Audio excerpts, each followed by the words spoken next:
when I went down that road one time, and then I swiftly turned around and backed up and realized, yeah, you know what, I can't vote when I have to vote the party line. No.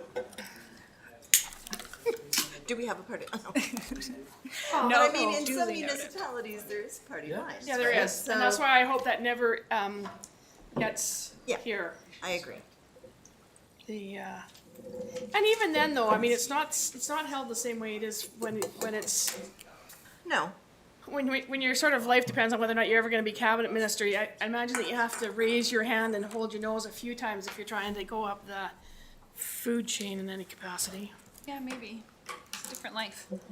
You know, I don't think as the contrarian you're going to become the next party leader.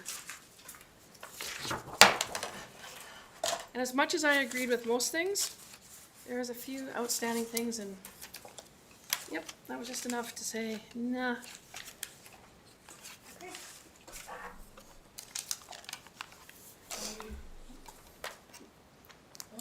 Okay.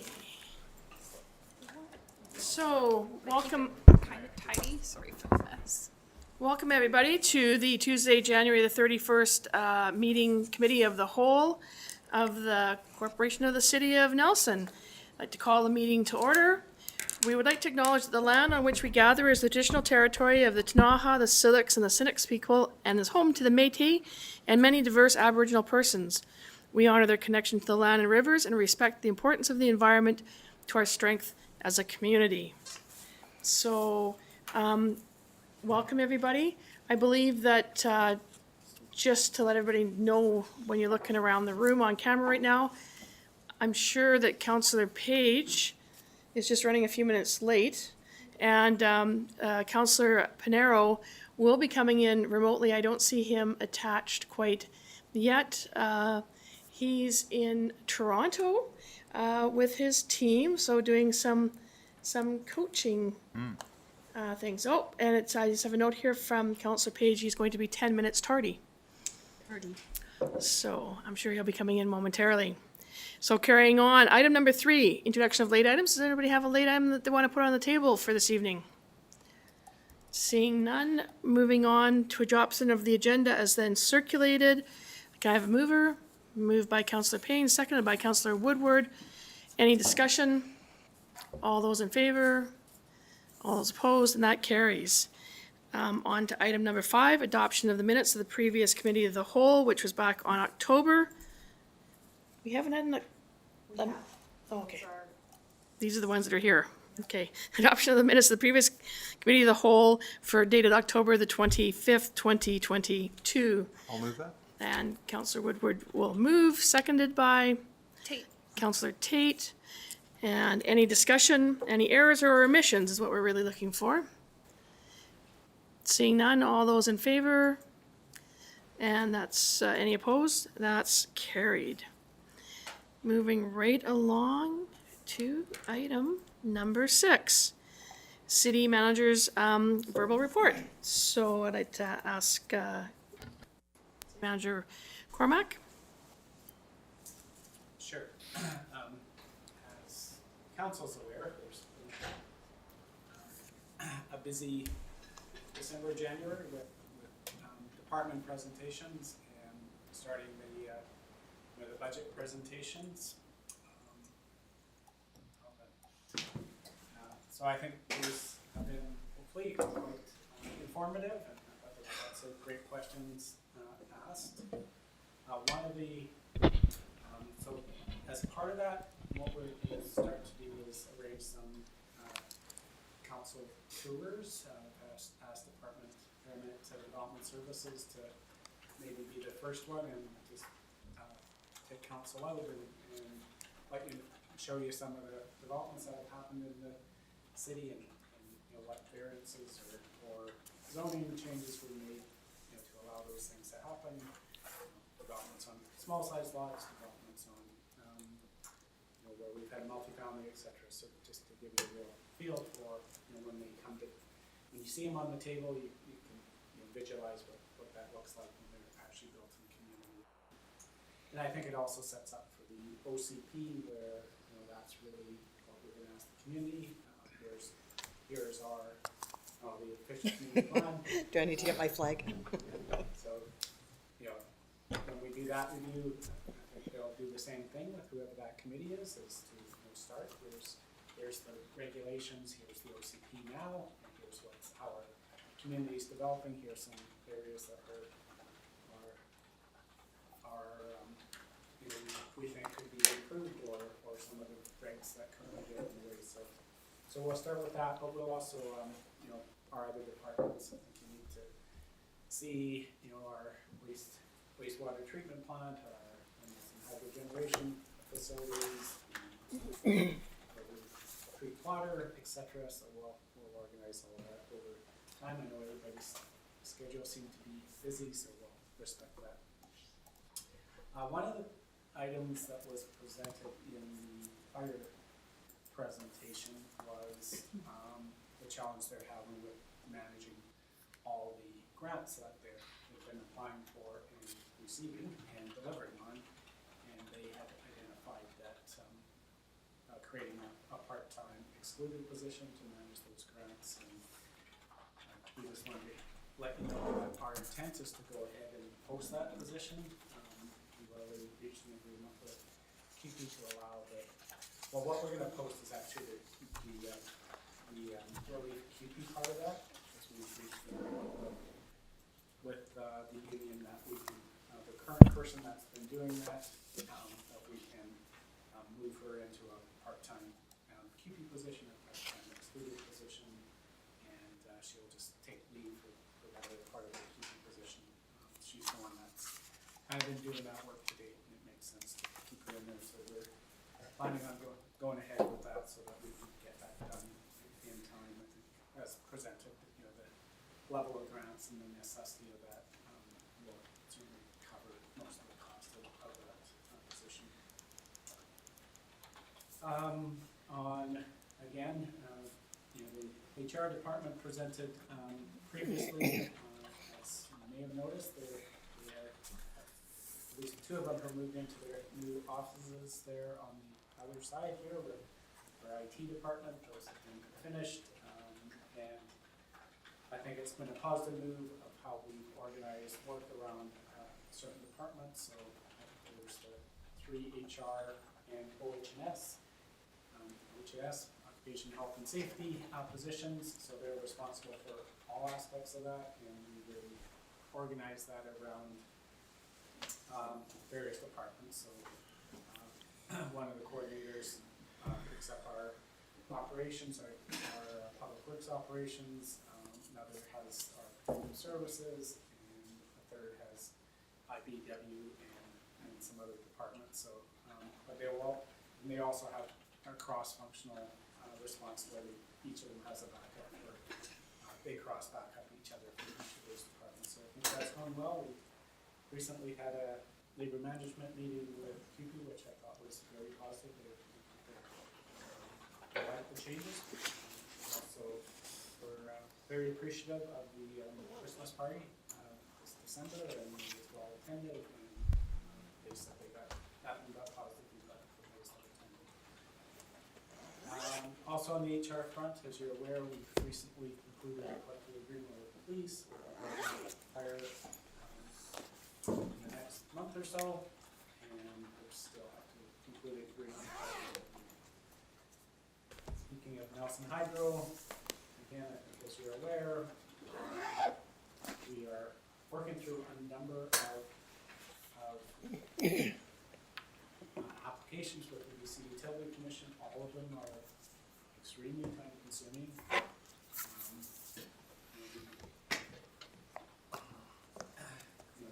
We're struggling both on the financial side to answer all the questions. We have over 200 IRs on our revenue requirement for a modest increase, which was primarily driven by the Fortis PC increase, which they've already approved. So yeah, we question the value that's in, you know, all those costs have to go into the rate for rural ratepayers, and we question the value of that. With an extensive review through that COSO process of our revenues and expenses, and there wasn't a lot of changes in this year's budget, as council is aware, and council does their own scrutiny of the budget before it ever goes to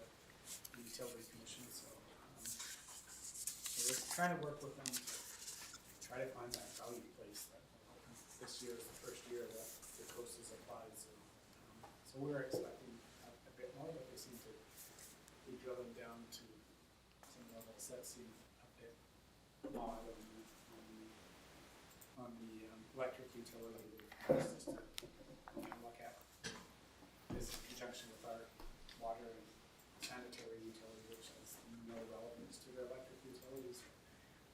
Frustrated with some of those questions. We also have the reconsideration for the coast on that, on those two areas that we didn't agree with their decision, so that's in play, and also the general cost of capital review that Fortis BC has initiated. Obviously, higher cost of borrowing, that changes both what the borrowing is and also the return that we allow around there. So we're participating in all of those. I think maybe a couple other ones. So it's been full on regulatory for the Nelson Hydro. Hall Street Pier and the Civic Center Complex, the council update on both of those. The Hall Street Pier is I talked to the architect briefly. He said they're waiting for some materials, and it's basically been on hold until they get all those materials and they can efficiently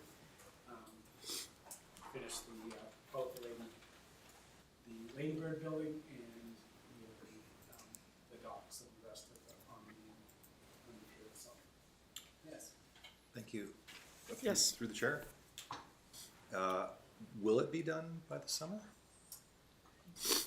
Yes, yeah. We're confident it will be done unless they run into some other Right. supply chain issues. But, Just thinking of the coming tourist season, how great it would be to have that. yeah, no, I think we're pretty confident that it should be, they should get back and, I think they're only a couple months away, 2 to 3 months away to complete it as soon as they get the materials in place. The Civic Center Complex, as council is aware, we received a large grant to do the energy retrofit there. Council's approved the accessibility portion of that project. We are actively looking for other grants. We'll be submitting a number of grants on the accessibility side. We hired the project manager, and we just got to RFP on the prime consultants on that will actually do the design work. Curling, I know we met with them recently. They have got a costing on replacing the ice plant as is. Well, slightly improved, but so they're looking at, so they'll be coming to council to present where they're at with that. The general manager of community planning and infrastructure, we have shortlisted. We're setting up screening interviews in the next couple weeks, I believe, and final interviews at the end of February, beginning of March. City Hall, as I said, the HR, we finished the renovations to the IT HR area, and so our staff is moving in there, and we will be working on a business plan on how to generate more revenues with the vacant space in this building. Transit exchange, I don't know if you got anything more today. You guys did on that? Yeah, I mean, I think they're still working on getting us some final documents, but the plan is to have that detailed design and everything out this year and start working on it and then complete by middle of next year. Yeah. And in conjunction with that, again, is council, all this council, lose track of which council is aware. Part of that, I think maybe Sebastian mentioned it in his presentation, is that we're going to do some conceptual design work for the rest of Victoria Street, just to use it as, use the transit exchange as the catalyst to, to upgrade Victoria Street in totality. doesn't necessarily mean we'll go ahead with it, but at least when we are making these improvements, we kind of have the vision of what the whole street will look like. Councillor Woodward, question? Thank you. Are you talking about digging down? Like that kind of level of reconstruction on Victoria? Well, I'm not sure if the utilities need to be replaced on Victoria, but when we looked at it, we would look at, are there utilities that need to be replaced? And clearly, if we replace utility, it gives a chance to upgrade, the road and sidewalks and make any, alignment changes that you might make. So, yeah, that would be part of the review. I haven't heard that we would have to replace utilities there, and I'm not sure how Victoria Street is serviced, but if it's through the lane or through on Victoria Street itself. But you're I thinking, don't know about the rest of of the blocks, but I know around where the transit exchange was, there wasn't any need to go down. Maybe the only water that would need to be done is if there was a washroom put in there to just feed that, but the other utilities are good. Right, because Yeah. the buildings are fairly new around Victoria there, not Yeah, so our old. I suspect our services might be in the lanes, not in this. Okay. Thank you. on the Victoria. Yes. So, just so for my own clarity, we'd be thinking like pedestrian islands and bump outs, and would we ever envision making the park in front of the Legion accessible?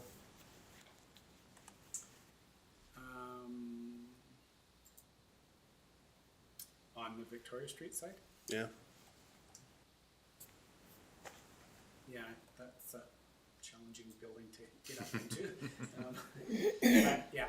But that as- city land in front of it is, Pardon? that green space in front Yeah. of the stairway is all city land, right? Part of it is. Yeah, part of it. Part of it's, yeah. I think some of council recognizes that, Victoria Street actually doesn't widen and narrow the built environment. It's part of those, the building, especially on, as Councillor Page said, where the Legion is and where the Capitol Theater is. On the Legion side of that, a lot of that hill, that hillside is retained and is actually city boulevard to, into those properties. So, obviously, as Sarah said, we have to do this accessibility plan, and anytime we're gonna do upgrades, we can look at accessibility. So, yeah, we'll have that on later. Okay. Again, as council is aware, we have engaged consultants to look at the potential of a new fire hall. Fire hall does not meet current standards in many ways. And although it's been well maintained over the years, and I think you saw on the bubble graph, it actually did okay. From a emergency services standard, it should be meet earthquake standards and other standards. So we are looking at that. It's not sure, it's 100 years old or something, and was built for horses, and we modified it over the years, but it certainly doesn't meet modern standards. So we're doing that study.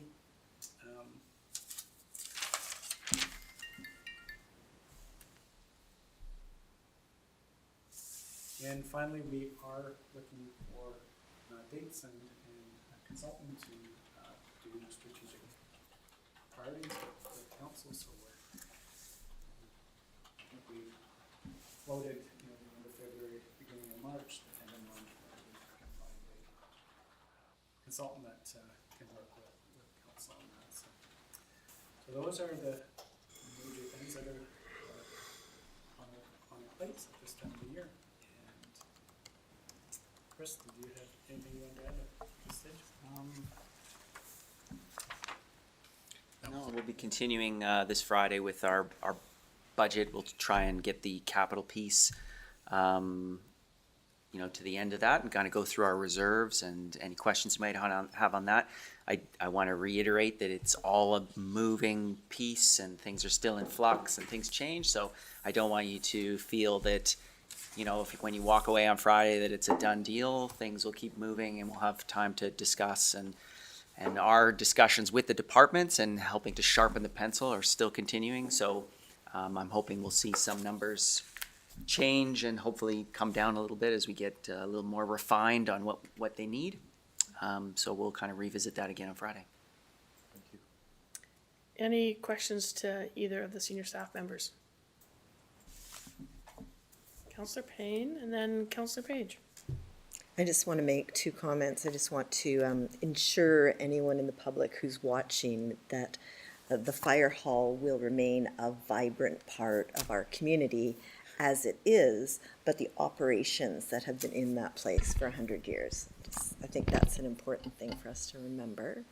Did you want to further comment? Yeah, no, that's true. If the building became surplus, well, first of all, we'd look at our own needs. Is there a need for the city, for any of our departments? And second of all, you know, it's a city-owned facility, so council, you know, certainly would be protecting that as a heritage asset in the city. And just, I had a second point. Is that okay, or do Sure. you want me to share? No, you can wait. And the second thing I do want to mention, because I don't know if a lot of people out there understand, is that on Friday, that's televised and there's seats in the back. So just come on down. If there's any information you've ever wanted to try and understand better, this is the opportunity before those final numbers are put to bed to, I think, get a greater understanding. It is complex. And I think the more we understand as citizens of what goes on, the more it makes sense when the final decisions are made. So public opportunity to come and learn. It's a lot, and we've all been taking it by the shovelful, but lots of fun. I like that you point at me for the fun. Councillor Tate is often over there on her calculator letting us know if everything lines up, so I just love that. That was it, comment. Counselor Page. No, I didn't. Scratch my nose. Okay, You bought it. that's yours. Jeez, I wish the auction price had been higher. Okay, so moving on to our next item is council reports. And is there anybody that's wanting to jump? Oh, look at that hand already. We will be starting with Councillor Lockwood. I just want to let everybody know that Councillor Pinero has joined us. So Thank you, Chair. So today we had our first West Kootenay Transit Committee meeting since the new board, so a number of new members. I was elected chair of the committee, and former chair Worley was elected the vice chair. From the RDCK, we have Walter Popoff, Diana is back, and who's the third? just to clarify, Diana is back, but Diana is Diana Lockwood, Sorry, the mayor of Salmo. Mayor. It's just like people are gonna think Diana is back. That's it. Like, Yeah, sorry. that's not her last name. Mayor Lockwood, yeah, that's right. Thank you, Chair. Third RD member, So who did you say so far? Diana Lockwood, It should be somebody from Walter Castlegar. Popoff. There's an automatic. Oh, and Mayor Baden? McFadden. Thank Yeah, you. because they get an automatic. They get an automatic seat. And then so I raise that because I expect that we'll be working more closely together as we move through this sort of next important phase. Many residents have been reaching out to us electeds. I think probably me maybe more than others because of my seat on the committee about the challenges with the system. It's been a really rough go. A lot of cancellations, people left stranded on the highway or getting into town, not being able to get home. It's been a real issue. Part of the challenge that with it is drivers. And the reason for the lack of drivers was Next Gen had a policy that I think they inherited from BC Transit, which was if you weren't vaccinated, you couldn't be a driver. And so they lost a third of their drivers because of that policy. And it's quite difficult to replace drivers quickly because it requires quite a bit of training. So they've been working hard to rehire. That policy's been removed, and so now they've actively put the call out to all the drivers that left. One of those drivers agreed to come back, but unfortunately only on a part-time basis. They've hired 2 new drivers. I think one starts this weekend, and which puts them back to a 90% of the service restored. So that's a definite improvement. There's still a ways from 100%. They recognize that, but they're pushing really hard to get to 100% service restored. So that's probably the most immediate issue, and that's in terms of our priorities that we're facing on our transit system. That is the sort of the critical issue. There are, however, in the Transit Future Services Plan, there are identified priorities that we've inherited from the last committee or the last round. There are critical priorities, then there are short-term priorities. Critical priorities, and you can see all of this on the BC Transit website, so if you want to see where we're aiming to go, it's there. The critical priorities are probably the one that's most relevant is 99, the service to and from Selkirk. In Castlegar, yeah. And that's clearly needs to be addressed. To help deal with that, we are in conversation with Selkirk, or starting to, or trying to get some conversations going with Selkirk. In part, it's kind of a long-term thing in that the committee, as well as the individual, the system itself, needs to understand what the Selkirk's sort of future is, so that you can plan accordingly. It's tough to plan for routes when you don't know what enrollment's going to be, and so on. So that's a part of it. The second part of it is money. Generally, the way the transit system works is if you are looking for money from your partners, and I guess Selkirk would be a partner in this case, it's done through this thing called UPass, in which the idea would be that Selkirk students would essentially buy, as part of their tuition, a pass. And ultimately, it gives you a lower fare, so it's actually savings to Selkirk students. However, every student would be required to get it. So the net to the system is definitely more money into the system. And for those students, it would be a lower cost, but of course, everybody would have to pay. Now, that's in part a recognition that this 99 is so critical to Selkirk, and other parts of this service are critical too. So that's ongoing and might be relevant in conversations. The next big thing I want to share is about, Just, Councilor Luxembourg, has ridership gotten back to the level? Because it was, I remember before the pandemic, it was like bursting at the seams. Yeah. Where is it now? It's a great question. So yeah, it did sort of drop off a cliff, like with the pandemic, and it's recovered, I think, up to 75%. Yeah, it's pretty close to 2019 levels again. This in the beginning of 2023 here, isn't it? Yeah. Every year has kind of gone up Yeah. a little bit back to that pre-pandemic level. So The trajectory looks positive.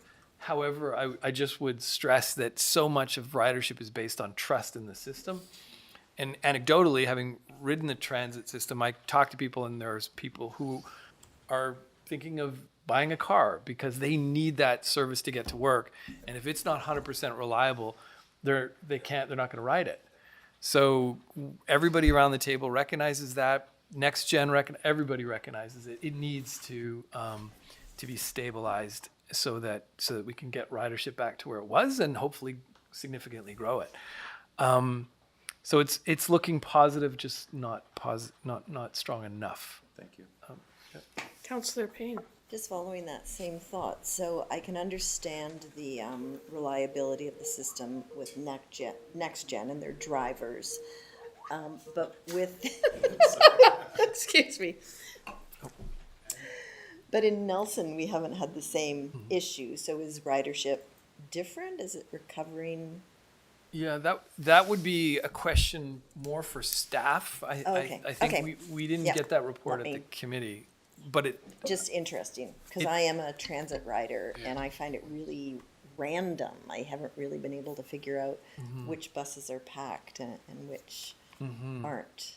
But Yeah, it's unless you have something to add. I just want to just clarify that, the city of Nelson operates transit within the city of Nelson, and we do run the 99 to Castlegar.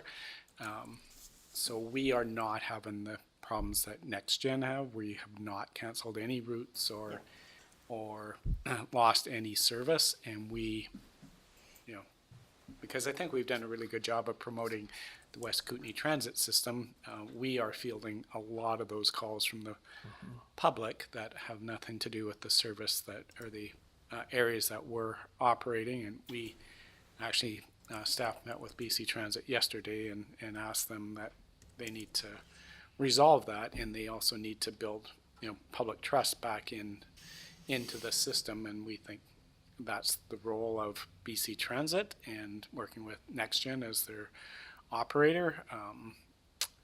And, it shouldn't be our role to be fielding calls for those areas that are outside the areas that we are operating. Our staff of, and we don't have the information to be able to share with the public. So it certainly from our staff, they were feeling a lot of public trust has been lost. We worked very hard to, build that and build this West Kootenai transit system that was interlinked. And, the philosophy from that was it really shouldn't matter to the public who's the operator behind which bus is running. It should look like one system, which it did. And it's really unfortunate that part of the system, didn't operate to the level it should have operated to. And there's a lot of trust to get back going. As far as do you have that on our ridership? Our ridership is, we have a fair amount of students on our buses, so certainly those school times, you're going to find our buses certainly at capacity. I think our early morning runs as well are at capacity.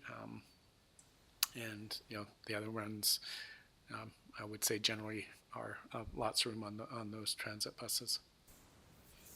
Do you have the? No, I think you what have they a graph here. this was what they shared with us at the meeting, but it's for their whole BC transit system. So I don't have any specific numbers for City of Nelson, but just to echo what CAO Cormac was saying, I mean, in talking to BC Transit while they were here for this couple of days to visit and to come to the meeting and to meet with us, I mean, as an operator, we're the benchmark as far as reliability and efficiency. And if they can take some of those good learnings and spread those out. We still have the same challenges with trying to hire drivers, and it's difficult in a big city, so it's even more challenging in a small town to find people with those skill sets. So, yeah. I'm gonna go over to the next question. Sure. Counselor Page. I'm going to touch on a couple things because I was there remotely. Through the chair to Councillor Payne's point, one of the pieces that BC Transit staff wanted to highlight as well is the increased electronic transponder technology that they're now using, and the promotion of the transit app that you can get, which gives you real-time information as to where your buses are, and also has a feedback cycle so that when you do use the bus, it's asking you how full is the bus, how late was the bus, early was the bus late, and it's all this information because then it's supplying that to additional riders as it comes down, that they know when a bus is coming, whether or not it's actually going to be a packed bus or it's a late bus or the bus isn't even coming. I've used it extensively as I've traveled around BC, and it works just as well here in Nelson as it does in Vancouver, Victoria, and it gives that extra layer of information that can really build some confidence and some trust.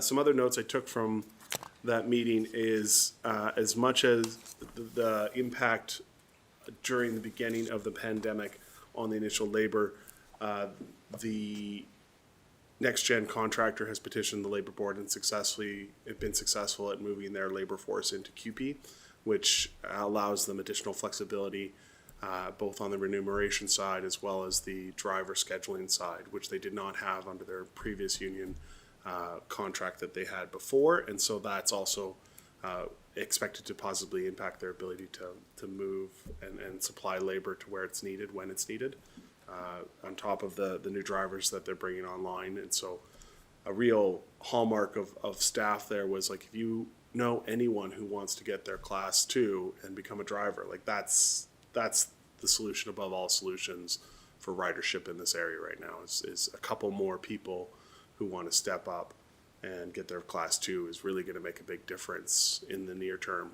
at getting service delivery levels back up. And a question I had kind of back to staff, and I'm not sure if maybe you guys heard the same thing, but this land acquisition for shop space out in Trail on the long-term side, I wonder, they were talking about how they wanted to think in the 30 and 40-year time frame for when they would be servicing electric fleet vehicles and making sure that they're acquiring enough, for lack of a better term, I'm going to call it shop space out there. And do we want to take a hard look at where we're providing our own services here in Nelson, so that we're positioning ourselves maybe instead to be the place where that is happening? I'm not sure what the bigger picture might look like for that, but it seems if we want to be the center of an electrification of the transit system, and we want to have our labor force be the ones that pick on the additional technical capabilities and have the additional resources to service that fleet, do we want to try and see how we can position ourselves so that we're the expanded support system for that area in the long term? Versus it being Yeah, on the they trail? certainly have talked about needing that, a similar facility in the Kootenai West area Okay, as well, so so it's an and thing, not an or thing? I believe so, yeah. Okay. But we'll clarify that with them. Okay, just something I highlighted from the meeting. Councillor Mockenberg, back to you. Well, thank you, Councillor Page. I can cut out a bunch of my presentation that you jumped in on. That's good. Nice now. I mean, we're still experimental. Maybe we'll go back to in cameras and we'll That's great. pass on council reports. No, it's good. It actually it speeds it up a bit. The last two things I would say is the UMO electronic fares. That's been a concern. So yes, there's the apps, and the app's great. You can, as Councillor Page said, you can track where the bus is and help the system as well. There is BC Transit is rolling out in 2023 a new fare system. So maintaining still the cash fares and so on, there's also going to be cards that you can tap. To support that, there'll be a call center and an updated fare structure and a new transfer policy. So this is probably a big one in our region because some of the trips are pushing 90 minutes, but that transfer policy will limit you to a 90-minute. So if you're trying to get from Caslow to Trail, you'll be paying multiple fares for sure. So, which I think is fair. Some simplification there, so that's good. Any questions on that? Card Yeah. and Yep, card. Councillor Woodward. Thank you. Just so, I just wanted to ask about the driver situation. Is it that the struggle to get drivers is it that people are not wanting to do that work, or is it not enough remuneration? Like what do you think is the holdup? Well, Well, I can speak from Remuneration, our I think. end. yeah, sure. Yeah. Yeah, I think the old way of recruiting and putting an ad in the paper isn't doing the trick. So I know Jody's been creative around how he's finding new drivers. I think there's this isn't a Nelson Trail Castlegar problem. This transportation shortage of workers in the transportation sector is I think a Canadian, North American wide challenge. I don't think that many people come out of even driver school and thinking I'm going to be a transit driver. So I think there's just a different way to recruit, a different way to get people's interest in that. I would say 99.9% of people probably never envision themselves as being a transit driver. Probably those going to, drivers, class 1, class 2 driver school is thinking I'm going to be a long haul truck driver or something like that. So it's how do you influence them in a different way to look at this as a good career. They're good unionized jobs. They pay benefits. You get to be home every night. So I think there's a lot of benefits. And we again had that discussion with BC Transit about how do you, how do we start to influence people going, that are looking for careers in a different way. And I know they've worked hard with NextGen to refine how they recruit drivers, and I think they've felt they were having some success there. And I think you need solid strategies to hire people in today's environment, and unless you're good at that, then you're going to run into challenges as I'll just this say particular anecdotally, I take the company bus did. quite a few times a week to and from work, and the drivers are like very young people. So Yeah. I thought that was interesting. This kind of, maybe a few years after high school, the drivers that I've seen. Right. So I mean, it's a good beginning job, and maybe people stay in that. But Yeah. some young people are heading that direction. I think the youngest driver is 20. Right. Yeah. Yeah, I think that's right. And NextGen and are really working on being creative in recruiting for sure. I'll just end quickly with that we do have clear priorities in our transit future services plan. It's there. It's on the BC Transit website. Very worth looking at. And staff's perspective has been that BC Transit has not interested in expansion, and our priorities, certainly our short-term priorities, are expansion. I'll just draw attention to this daily commuter route from between Selmo and Nelson as one that's particularly relevant to us. And it's a housing solution. It's an equity issue. The people that are on that and rely on that bus really do rely on it. And you can't have a full-time job in Nelson and live in Selmo if you don't have and rely on transit. So it's a priority, which leads us to how is this all funded? How is an expansion funded? The province provides about 60% of transit's funding. Fares, I think, and these are rough, there's very specifics on the 60 to 66%. Fares are 20%-ish or something. And then the remainder does come down to local government. And so any expansion will come back to this table. Do we put money, is transit a priority, and do we put money in? So if we are looking for, to this table, if we are looking to expand transit, we just have to recognize that we will be a part of the funding solution to that.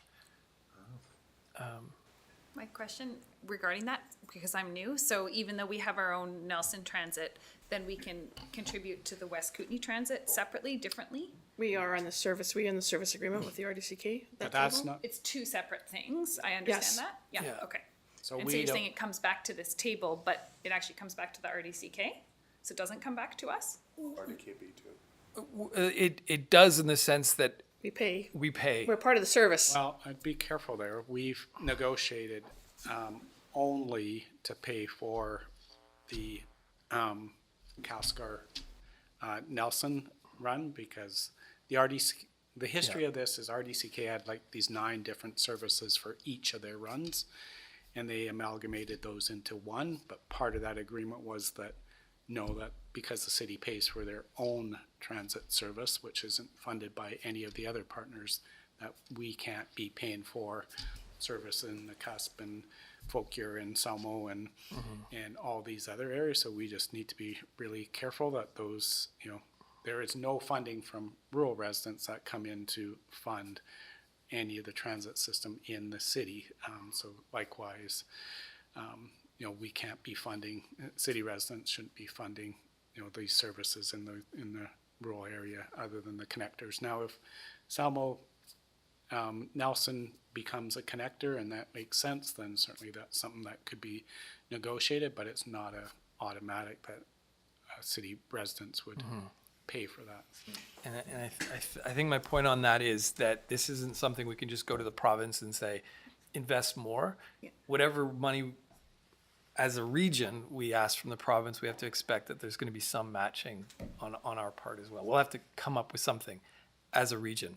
So for example, if we wanted to expand any of the service in the city, the province wouldn't just fund that whole. It would require some partnership. It's all this, those formulas are set. Yeah, exactly. 58% still, right? 58% 58, right. province, 42% local government. Local government receives the fair revenue. 53. Oh, no, With, we if you 58. include the fair revenue to the local government portion, Yeah, that comes to the local government. So can I say it back? I think Yeah. what I heard you say, and I Yeah. think that's what you were saying, is that, for example, if we found that there was a need for a Nelson Salmo connector, Yeah. that the structure of the Nelson Castlegar connector is already in place, and so we could reuse that structure somewhere else as we expand. Is that, yeah, I kind of get it? if we Did felt you it say- was a priority for us, we could expand our service to include that. Right. Not necessarily, it could, Yeah. it could all be. If. If, So yeah. It's an right example. now, that isn't the agreement. Yeah. Could you? Yes, so right now, Gotcha. the service between Selmo and Nelson is funded by, West Kootenai. right. And we're not, even though we're a part of it, we're only a part of a fixed amount in that service. And that was done so that as they expanded rural services, city residents wouldn't pick up larger and larger shares as the rural area expanded. I getcha. I gotcha. I heard what you said there. Great. Thank you. So that, yeah, that's it, except to say there is, as I mentioned last meeting, there is a local or regional group forming around transit and advocating for transit. So I just draw attention to that this isn't an issue. It will continue to come up, I think, and the advocacy component of this, so that's the other kind of discussion that we had sort of on the side today, was there is the operational side and the capital side, but then there's also the advocacy side. On the advocacy side, we're going to try to line something up with AKBLG, UBCM, and FCM to try to draw more money from the province into the system. And so I think at some future point, I would be bringing it back to this table to see if there's a resolution we would want to put forward to the AKBLG to that effect. Is the We Transit Committee, or is the We, the? The city of community group? Nelson. No, but the other We. So what I would say is that the transit committee seems very aligned with advocacy for a better, more investment in the regional system. A resolution to AKBLG, I would expect would come from this table here as the city of Nelson, just for the timing of it. I don't know if, for example, we're going to be able to get a meeting that lines up with the AKBLG schedule. However, there is definitely interest. It's just a timing thing. And it makes sense that Nelson can just sort of bring it to the AKBLG and then we can wrestle it there. And I think just like the West Kootenai Transit Committee is not they're not an entity that can advocate. They can ask their partners in that entity, being RDKB, RDCK, Nelson are the three partners in that structure. Yeah. Right. Councillor Page, you were next, then Councillor Payne. I'll try not to draw it out too much, but on the Salmo connector piece, because we'd had conversations on the recreation side with the Nordic Club, one of those opportunities, and it ties back to the university students as well, is looking for user groups of sufficient size that can both receive and add value to the transit system, and therefore find funding, aside from the larger question, but just on those creative sides of how we can stitch together an ever thickened system. So there are models out there or examples out there of hospitality groups, hotelier groups, airports, recreational facilities that petition in to get additional routes added. And specifically on the Salmo route, the more the transit is serving the ski hill, the Nordic Club, and Salmo, the more the whole route will inevitably benefit from increased timing and increased opportunity because you're capturing more of the traffic that is coming and going. That's the same with the student union. If you can convince the student union over some term that increased services and routing and busing is in their benefit, and therefore they should all come in as a whole as opposed to leaving it to individual students to come in, then that additional funding being secured provides that certainty to provide that additional increased level of service. So we may also, when we're looking at that side of the committee, look for those opportunities, those petition points to say, hey, how do we go and check the assumptions over at Whitewater and Nordic to say they may think, this can't happen, but, if there's, what I really heard from Tom there is it's incumbent on the local government to be able to capture those interests and then package them and say, hey, we actually can facilitate those conversations and get those agreements in place, because at the end of the day, if it saves Whitewater having to expand parking lot services and makes it more convenient for their clientele, if it does align with their interests, then there may be a way to flow funds from them in order to provide better service transit through the entire Sawmill route. Yeah, that's a great point. Councillor Payne? The one thing I'm curious about is the active transportation tie-in. So is there any discussion of how you can get more than two bikes on a bus? Because it's very challenging if my family and I want to go to Caslow and take our e-bikes. Well, it's darn near impossible if we want to spend the day together, because you can get two e-bikes a lot, and even e-bikes are challenging to get on some of the buses, from my understanding. So it'd be interesting to, as we move forward, to make sure that we're tying active transportation into that. Yeah, that's a great point and a good question, and it was raised in the last in the 2022 session or meetings about how can we so I'll make a note and ask again about that. There are some end of life, quite a few actually, if I'm not mistaken, end of life buses that are going to be being replaced, and so it'll be so maybe it's pretty timely to see if we can get some more bike racks. And the other challenge is it really disrupts the schedule. Loading bikes onto a bus, it just adds so much time to the schedule. So they have to solve that side of it as well. That you have to be able to efficiently get those bikes on a bus. So maybe that's a challenge to the creatives in the community to develop a I'll just loading add system that in for other areas buses. where that's more relevant, I've seen people whip them on and off pretty darn quick. So I think it's, as people become more familiar with how that works, it becomes less of a disruptor. But yeah, I can see how that would happen, because it takes me a long time. But I've seen other people throw it on, wrap it up, and jump on the bus in pretty much the same time as the bus is loading. So familiarity.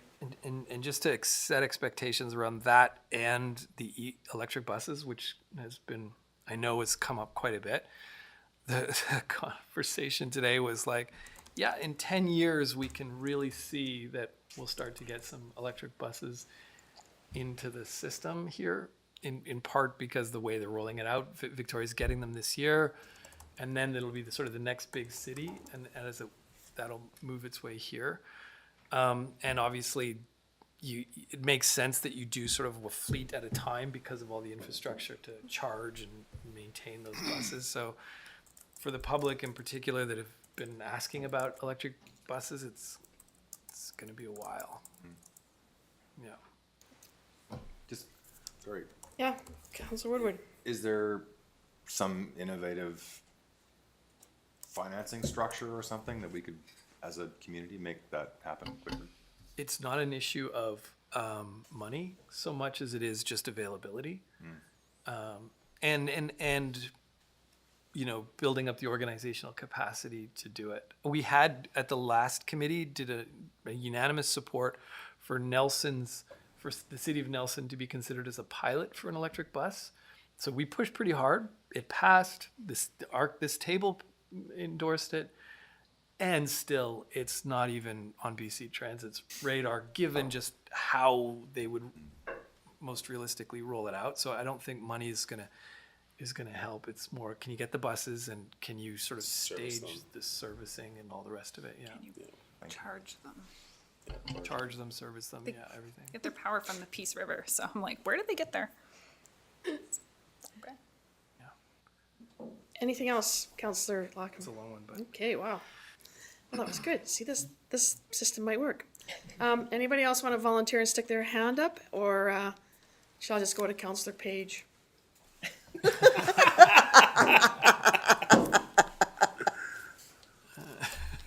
Oh, I could. Well, you, No, that's it. Yeah. Go ahead, Woodward. Okay, I did attend the chamber meeting. Once it's a monthly meeting. It was great. It was fascinating. It's I just was learning a lot, just kind of being quiet and learning.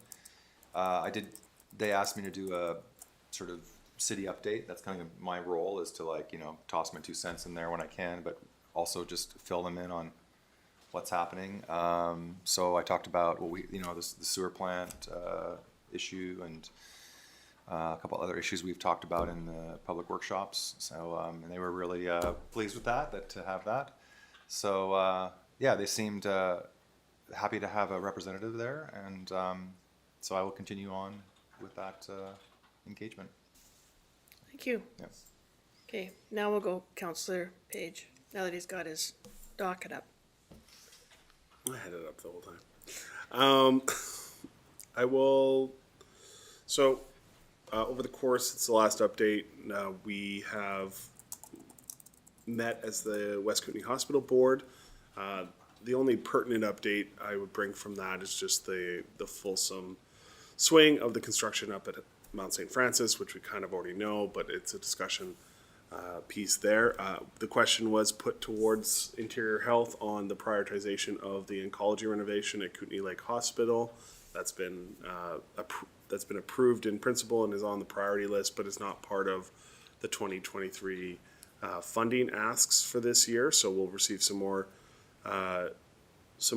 input on that at a later date. But the Hospital Foundation is looking for clarity when that might happen, because they want to raise the monies for the equipment that would go into it. And I've reached out to the lead there at the Kootenay Lake Hospital. I was up there for other reasons and got some contacts, and I'll go do a tour at some point. And the mayor had offered to make that connection, but I also was up there and I made that connection too. Though she wants to come give me a tour, that's fine too. So come along.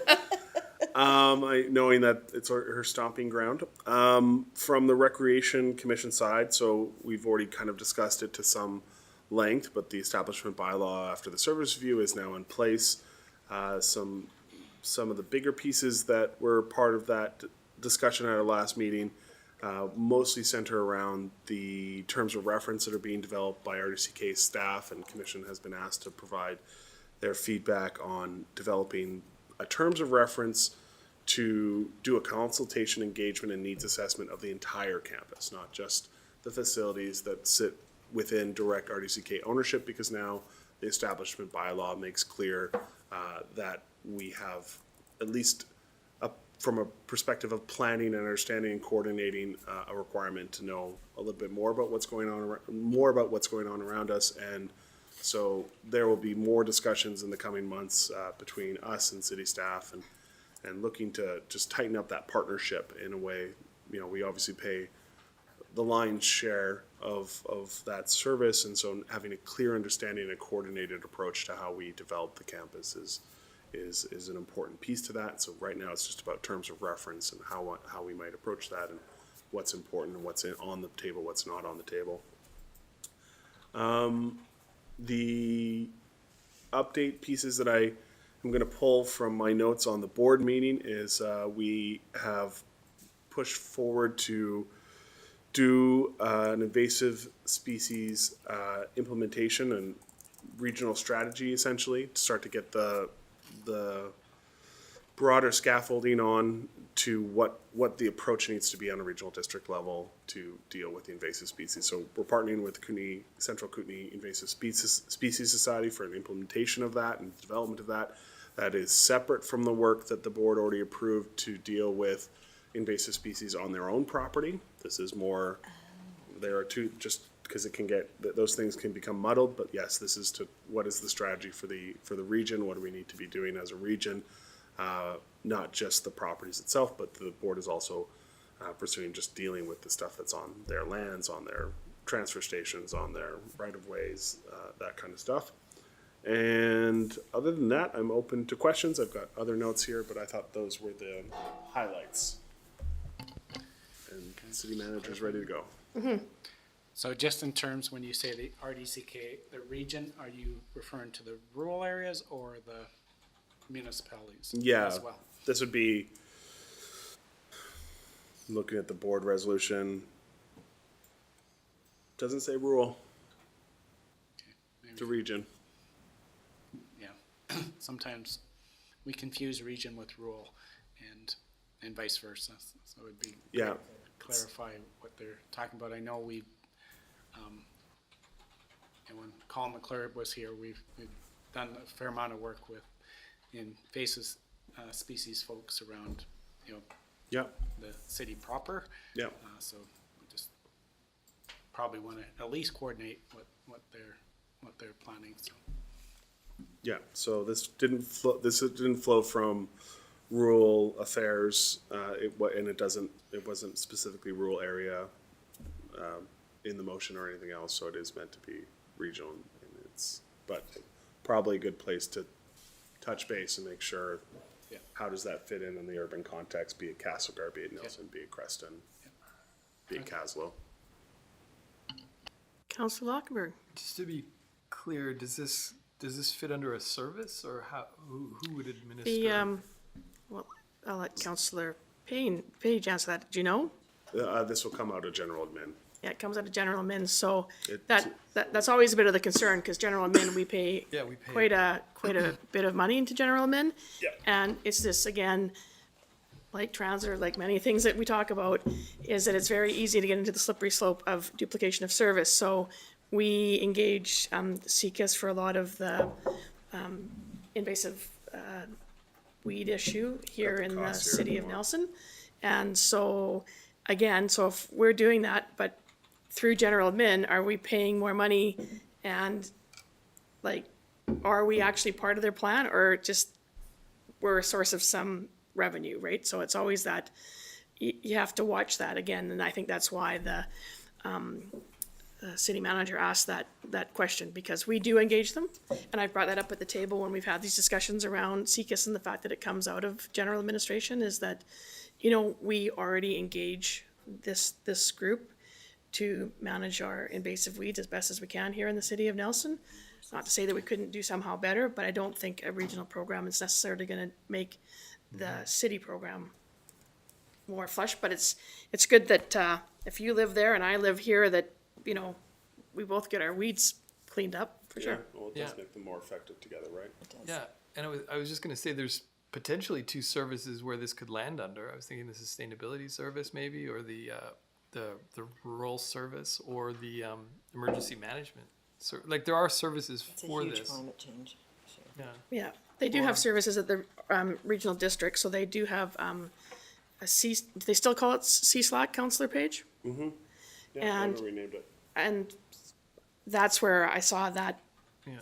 fitting under as a regional district rural project, that money for that would come out of CSLAC. But Yeah. again, it's the discussion around the table, and you get new people around the table, and the discussion changes, but you just have to be on top of hearing how the discussion is going. Yeah. Okay. But I think that is a discussion we should have with the board. Is there just seems to be a lot that gets put in general that really, I don't think was the intent of general, and we should just get that clarity. I don't know if they have a policy of what, just seems to be a catch-all, and it really wasn't meant to be. It's supposed to be general administration, general, we can do whatever we don't want to establish a service for. So I think it would just help all partners to be clear on that and have a solid policy. And, otherwise it can feel like, you're not providing that service generally, and it's not a service that was anticipated in general administration. It's a bit of a weird place to have it, is under general administration, I have to say. There are a few weird things under general administration that, after sitting there for 4 years and sitting there previously back in the early 2000s, it's like, okay, it's still confusing to me what gets in there, so. So any other questions for Councillor Page regarding his report? I've noted that down for later. I've got to sit on that one for a bit because it's a planning and implementation piece, right? So, and we're not a member of CSLAC, and No.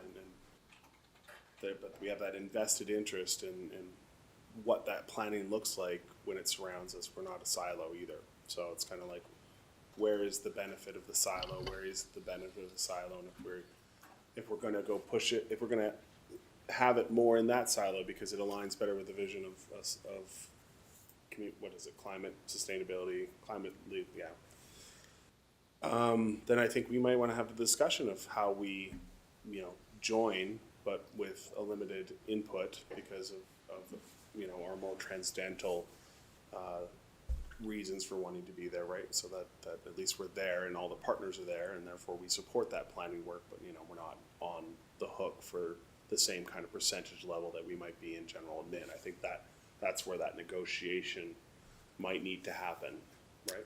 Correct. I mean, and there was a decision of a council in the past not to participate in CSLAC because we have quite a bit of investment in our own climate action and sustainability efforts, and with Nelson Next and such. So we've got great documents of our own to drive that forward. I mean, it's not to say that current council can't change that directive, but that was a decision of a past council not to join CSLAC. And what's of interest to me is that there's been 2, if not 3, regional district directors that have asked that be removed from that service because they felt that their own area was doing a better job of meeting their needs and didn't feel that additional taxation, again, because that's what it comes down to, is additional taxation, was meritorious for the constituents, so. Yeah. So. And I think there's Never other late. there's structures, like we can partner as 2 organizations in delivering a coordinated approach. So it doesn't always have to be in a service or part of a service. It just means we and we're doing that on the waste side. On the organic side, our team is meeting with their staff on a regular basis, and we're working together with that. So there's a number of different models that you don't have to be part of the service to get the benefit of it. To take that coordinated approach. Yeah, I'll sit with it. Okay, so, Councillor Payne, you look like you're ready to go. Ready. I'm so ready. I just have a couple of things, and I think they'll probably be quick, but the Housing Committee had its first not quite official meeting last week due to the fact that since they last met in August, the terms of a number of members have expired, and those individuals, those positions have yet to be replaced. So we did have at the meeting invited guests who may be interested in taking those positions and are also out recruiting various members to hopefully bring forward for the February 14th meeting, because they do need to be, whatever the word is by council, okayed. Ratified. But I know there's another word. Appointed. Ratified? Ratified All by the things. council, so that we can move forward. There's a lot of energy and excitement around how that group can take a lot of the newest information, the regional housing assessment strategy, the soon-to-be, if not completed, housing entity report that hopefully we'll get to take a look at shortly and understand how we can do better around housing, both in the city and regionally. So that was exciting.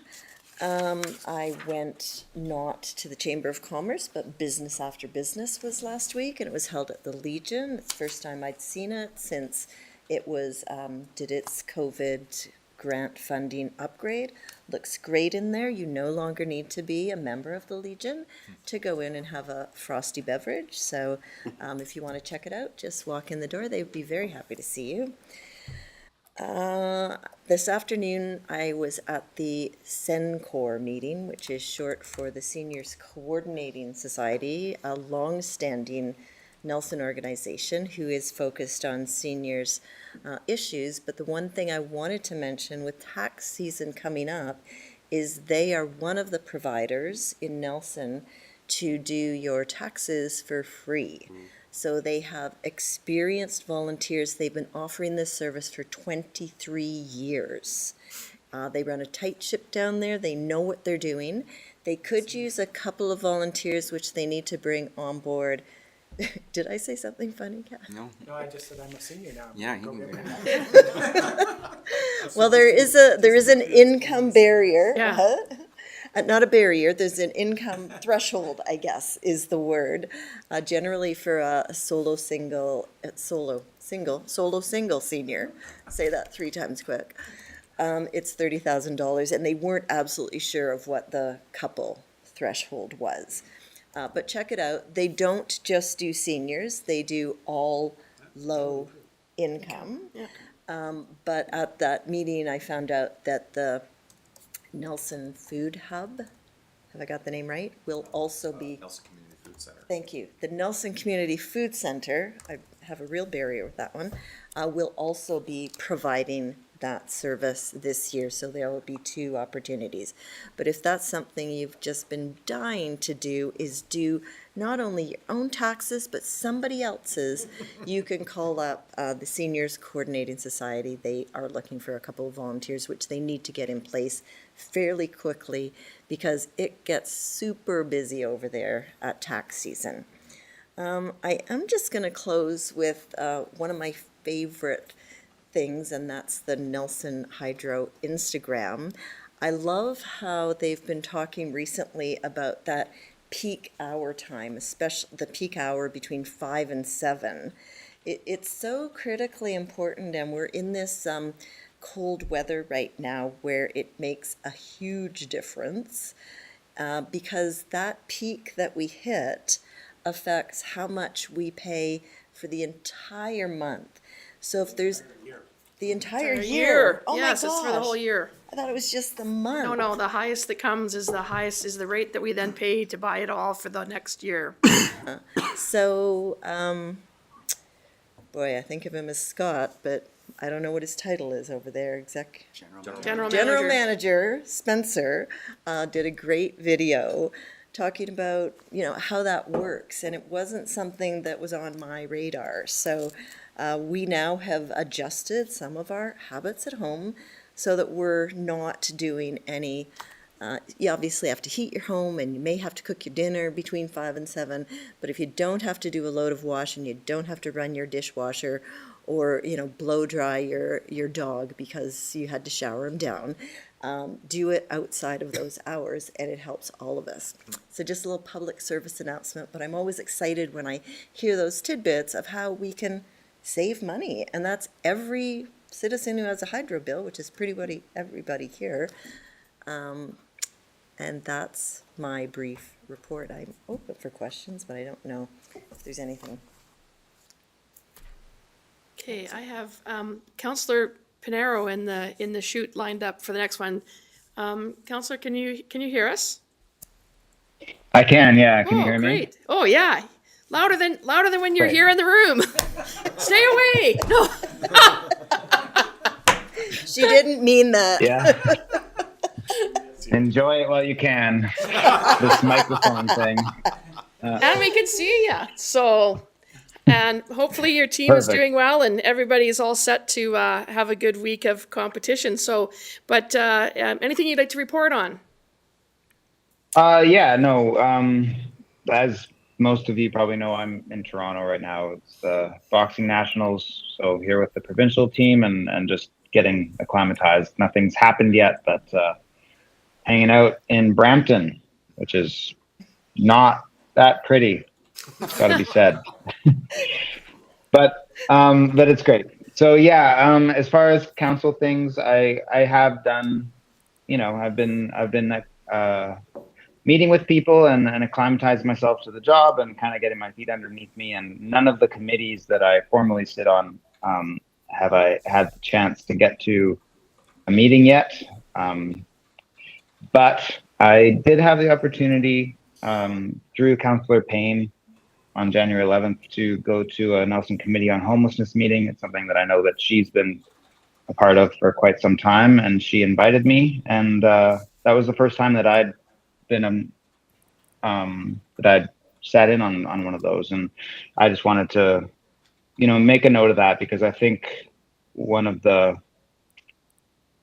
takeaways for me was, first of all, how blessed we are to have the amount of people that we do have working on this in our community, trying to help, being there for people. And that, that's one side of it, is that we are blessed as a community to have so many helping agencies and so many people chipping in. And the other takeaway, to be quite honest, was that was my first meeting, and I really felt the frustration from the people in that meeting, just around the level of the challenges that we're facing and how hard it is to coordinate our response to, crisis situations like the cold snap we have had, and the one that I'm not sure what the weather's like in Nelson at the moment, but I'm sure it's not warm. The ones we will continue to have, right? So it was interesting to hear the frontline people talk about the challenges that they're facing, and it was also great to hear that the city, our emergency response people, are going to be part of a task force to sort of bring the efforts of everybody, maybe streamline the efforts of everybody together, so that during these emergencies we can respond a little better, and we can get everybody up off the street and into someplace warm when we need to. These are the crises. These are the hard moments, and the problem persists all the time, whether it's cold outside or not. But I think, there's times when it's really important that we as a community can respond coherently to challenges. And so that was one of the takeaways that I got out of that, and I was grateful for that, because I think it means that we've got a lot of work to do. We're doing a lot in that regard, and I think we need to continue, and also just really cognizant how much is at stake. So I was grateful for everybody on that call for allowing me to be there, and for the perspective that they brought to it.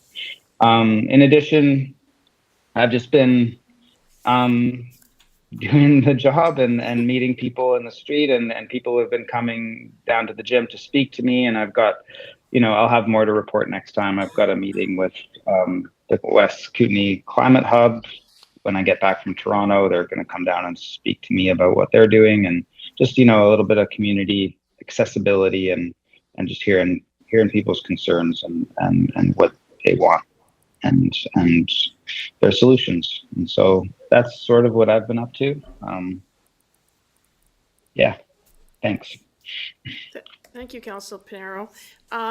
So, and just I realize that you're busy, and we're going to break here shortly for dinner and not back until 7 p.m., and which is going to be 10 o'clock for you. So please, your council colleagues here fully understand that you're busy with work, and if you can't hop back in, or you have a limited amount of time to hop back in, we all understand that, and you need to also be getting sleep while you're trying to be coaching and as things pick up for you there in Toronto. So we'll look to see if you're back for a little bit, but don't feel necessary to come back, given that also getting rest. I've tried that. I tried one time from Nova Scotia. It was kind of a challenge to sort of stay awake when I like to go to bed at 9 o'clock, whatever time of the country is I'm in. So I'll leave it up to you to make a decision, but we know that you're working hard on behalf of the city. So thank you for that. So Thanks for everybody, and I'll be back soon. okay, Good luck. I just maybe just to add one thing on that. I know Development Services said BC Housing is I don't know if they've taken out building permits yet, but they are for the to do renovations at the North Shore to improve that facility for that population that that needs that housing. So that's a positive sign there.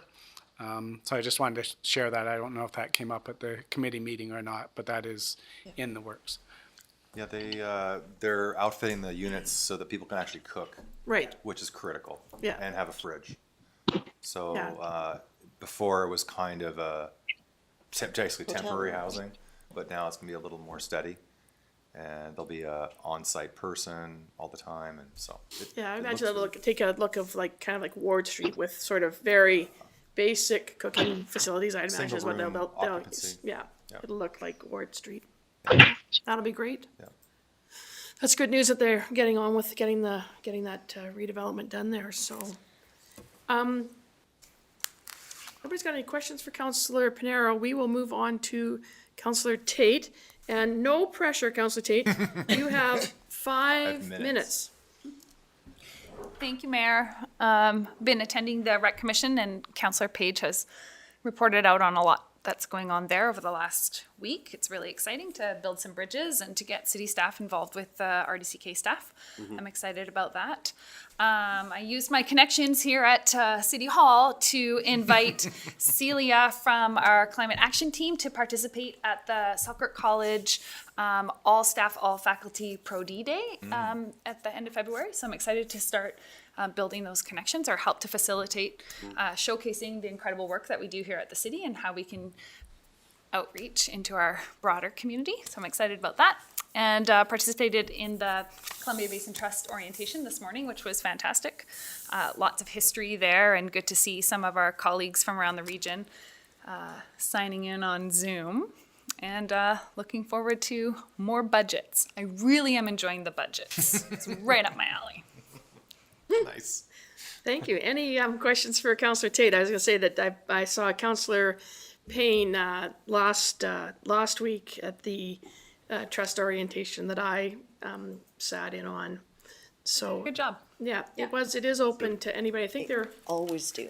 I want to say that there's 2 more. There was 4 sessions altogether. I think there might be 2 more if you did today or so. If you haven't done it and you're interested, you might want to take a look at that email that came out early in the month. I think it came out to see if there's still a session there. I mean, because of COVID and everything, they've moved to that sort of platform. Not to say that they don't want to meet together, but it was just like the feeling was there. I talked with Johnny Strelieff, their CEO, that they needed to be doing something, and this was one way that they could bring it. Like he still likes the face-to-face. He's a face-to-face guy. So, and so it's my turn for report, and mine is way more than 5 minutes. But I'm just going to finish on that, as I did have a meeting with Johnny Strelieff last week, and it was just an introductory meeting, and just I thanked him for all of the effort and money and support he's put into programs that we have here. We have a long list. I did ask staff to prepare me some background just so I didn't go in there blind. It was like, really? Oh, and that grant, and that grant, and that grant, and that grant. They've been, the CBT has been a very, very generous grantor to the city of Nelson, but to the whole Columbia Basin, of course. And what he really wanted to talk about was they are trying to redo their strategic plan. And a key message, he asked me if I could continue to pass along as much as possible. And I said, well, and you know, maybe we can get our communications team to help as you produce more stuff, is there's gonna be a lot of opportunities for public engagement. So to keep your eyes and ears open, for those abilities, there's gonna be some focus groups. There's also gonna be stuff that you can do online for those that are social media able. And there's gonna be, there will be a meeting here in Nelson. There'll be a larger meeting that'll be held in Trail. Most of these dates, are up on the CBT website already, so you might wanna take a look at what the offerings are and try to put one of those in your schedule if you have the time, and make sure that you're participating, in giving feedback, because, it's very important that we have the, Columbia Basin Trust, and they've done great work since their inception. It's been 25 years now, and hopefully they'll be here for not only another 25, but maybe another 100 years, continuing to reinvest in our local communities. So good stuff that they're doing there. So at that point, I will leave off on my thing. I don't know if Councillor Panero is still there. I'm just going to tell him that the deputy police chief is from Brampton. So You're gonna hear about this. you'll be able to have notes, and maybe that will explain why the deputy police chief is here in Nelson and not in Brampton. Yeah, he Can't doesn't. go down this road. I haven't seen him in Brampton, so there must be a reason. Yeah. So anyhow, on that note, if I could have a motion to recess, moved by Councillor Woodward, seconded by Councillor Page. All those in favor? Okay, opposed, and that's carried.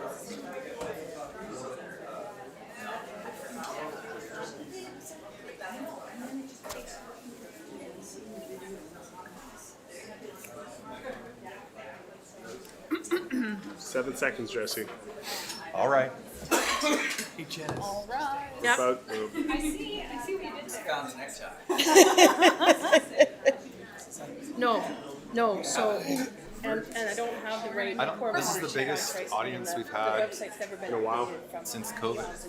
Well, let's get more chairs. More chairs? No, leave it. Steph's got it. Where's But the it's staff like back? material that's not 2 years their old. job. I cannot. No, but I don't feel good about that. So I'm just gonna make a comment. We got what? That they're Well, you know what? attendance. Keith, I'm a helper. Yeah, and I'm help out too. Then you can write We gotta proper like do lift off.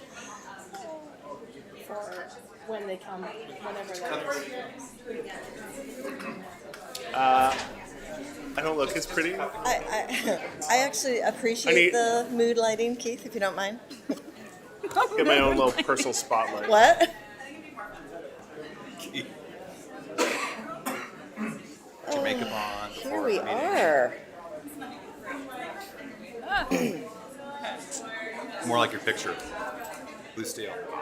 I want Ginger to send me all of them because I know we did lots of funny ones and I haven't seen any of them and I only get to see that as the. And I'm like, no, I want to see them. I haven't bugged her too much. I just asked. It's so great. I love it.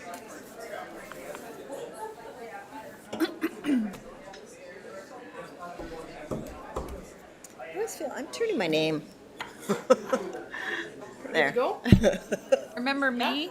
Remember me with the purple signs? Okay, wow.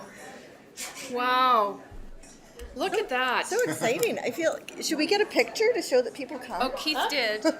Oh, Keith got it. Okay. I took a couple Yeah, shots. thanks, Keith. Yes. Oh, yeah, we need to shut the door back there to. Okay, I'll do it. That's a staff job, Jesse.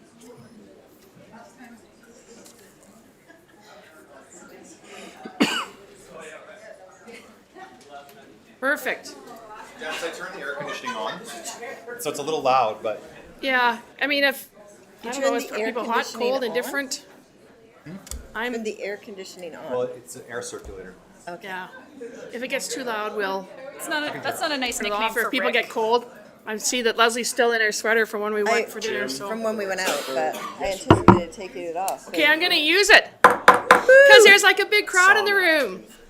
Welcome, everybody, to the Tuesday, January the 22nd meeting that started at 4:30 and is continuing on. If I could have a motion to move back in. That's been moved by Councillor Page, seconded by Councillor Woodward. All those in favor All those opposed, and that carries. We are now on item 10 of the agenda, and it is the public participation. Now, don't everybody run at once, but I know there's a few people in the room that wanted to participate. And so if I could have a really high show of hands of who all, okay, we have 2. Perfect. And 3. Oh, 3. We have the media wants to talk. Perfect. Okay, so I'm going to read the speech. Come on up. And so this applies to everyone that wants to talk. Public participation period is limited to 15 minutes in total. A speaker may only address council once for a maximum of 3 minutes unless otherwise authorized by unanimous vote of council members present. Speakers must restrict their remarks to items that are listed on the meeting agenda. Speakers must not address council regarding a matter for which a public hearing must be held or has been held prior to council's consideration of the matter or adoption of the bylaw. Speakers must not address council regarding a permit for which public notice must be given or has been given prior to council's consideration of issuance of the permit. Speakers shall address all comments through the mayor or the presiding member. So what you do need to tell us is your name and where you live. Okay, that's, I'll be brief. I'm Jane Hughes, and I live at the Valhalla, and the one purpose I'm here for today is to tell you that it is for sale. And so we are all in a precarious, there's 61 units there, and so that's all I'm here for, is to tell you that it's for sale so that you know, and if there's, that's it. Any questions? Sorry. Well, maybe you should have asked the question, anybody in the room want to buy it? But thank you. I know it must be very stressful to be in that situation, and Well, for me, the biggest concern for me is an owner could buy it in good faith, but it could be misrepresented, and he's stuck. And I have the impression, I'm not sure if it's true, but I am under also the impression that the owner that we have now, which has not taken good care of it ever, was given like a shopping list of things to do, so he's dumping it. And so there's a whole bunch of issues there. We're all happy there, and most Yes. of us are working class. Anyways, that's it. oh, it's a great rental unit in the city. Thank you for sharing that. That just came to my attention just over the weekend that property was. We just found out. Yeah. Councillor Page, Lockenberg, sure. Mayor, that was going to be my question. Do we know when it went up for sale? And does BC Housing know that it's for sale? They might be the, I think that this has just happened Last week. last week, so. so somebody, Less than 2 weeks, I think, max. can staff let BC Housing know? Seems to me they would be interested to find out about that. Sure, I don't see that as a problem. Perfect. Great. Okay, I believe John had his hand up there. You guys are pretty good at putting your hands up exactly at the same time. Can I stand? Is that okay? Sure, I think we can hear you. That's Okay. good. Well, I'm here to plant a seed and to gauge support for, Name? John Alton, Thanks. 1817 Falls Street. And yeah, I'm here to gauge support and to plant a seed for the idea of a car-free event on Baker Street. Be also promotion for active transport, and wanted to gauge support. It seems like there's some support. Maybe people could put up their hand if they're supporting this idea. Okay, some people have shown up for that. And also looking on the city website, looking at Nelson Next, I see pictures of street markets. And in city promotion, I see brochures with streets, markets, like not cars on them. So it seems like there's support for it. And Nelson Next is talking about, reducing greenhouse gases, transition to lower carbon, a lifestyle. And so I think there's support. So my idea would be to just start with maybe once a month on a Sunday block, one block. I mean, at first I thought car-free Baker Street, but maybe it's a bit much. I'm thinking to have, I don't want it empty. We want to have streets that are, full of people and full of events and things going on. maybe I'll just say, you know, I'm claiming a little street cred because worked with the city to start the first market downtown, and then I worked to establish it on Baker by working with the businesses, surveying all the businesses. We got it on Baker, and it's there today, or in the summer. And then Market Fest, so that's still happening. So I wanted to work with businesses. It's got to be a win-win. And I could see it being, you know, an event where, hey, this is a public space, and it's a really good public space, I think. So why not use it, try it out for different usage, rather than just parking on it. And I'm thinking, you know, if we're in the 400 block, it's only 10 parking spaces. The 500 block is just 20 parking spaces. And hey, so cars can't park there for one Sunday a month. It's a little inconvenience. But got to work with the businesses so it works for them. So maybe talk to them and say, okay, that you're going to be part of it. And then, okay, what else do I want to say? Yeah, the other part would be promoting active transport. So myself or the city or whoever gets involved, there was a suggestion to get a nonprofit involved and promote the active transport idea. So it's more than just, okay, we're closing the street and we're going to have some fun. You know, invite people or have events or who knows what, hopscotch, whatever. You know, whatever people do when you close the street, and you can just invite them to come down. Or there could be events scheduled or information tables, or the city does an information table on Nelson Next. So there's lots of possibilities.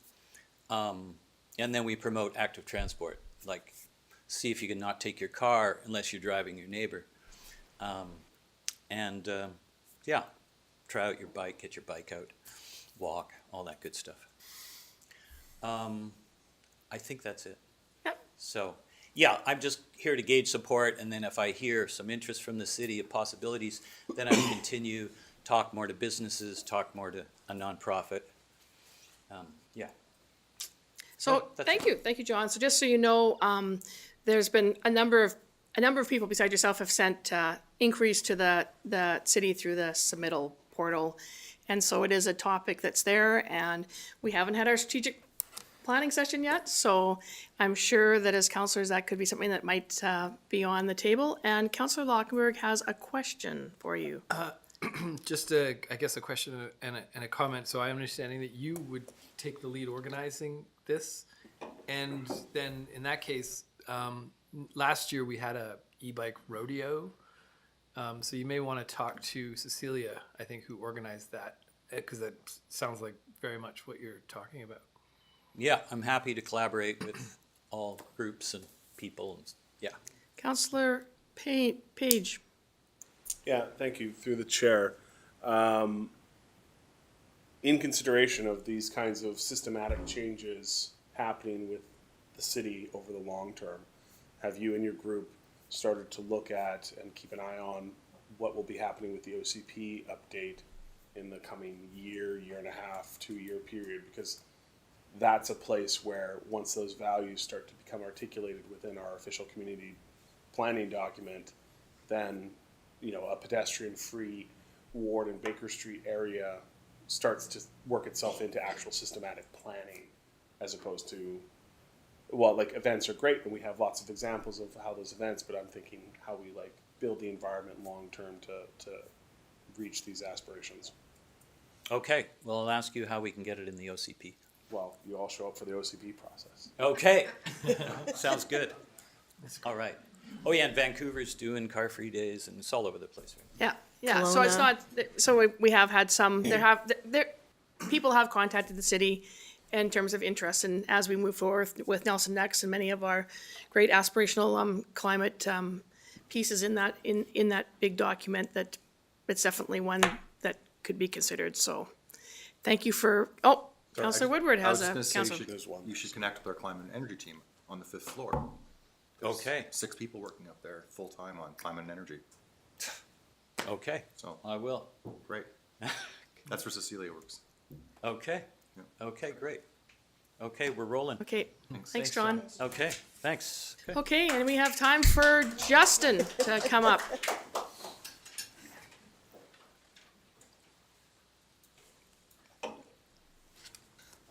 This is the first time in months I've actually done this. Mayor, Council, thank you for taking the time to And hear you what are, Oh, I am Justin Baumgartner. I live here in Nelson, also news anchor 1035 The Bridge. Over the past few weeks, I've seen something very devastating within the city, and I'm wondering what the bylaws and the code is for rental units within the city of Nelson. I happened to visit a colleague, well, not a colleague, but an acquaintance who lives at the corner of Hall and Silica, and she rents a basement unit for $500 a month. It is horrible. She has no locks to her front door. She's using her front door lobby as her refrigerator because there's no appliances. She had to use a propane burner stove as her cooking, something to cook on. She has no toilet, no indoor plumbing. She has to go elsewhere in order to take a shower, to even use the facilities. What can this body do to rectify this and make sure this doesn't happen again?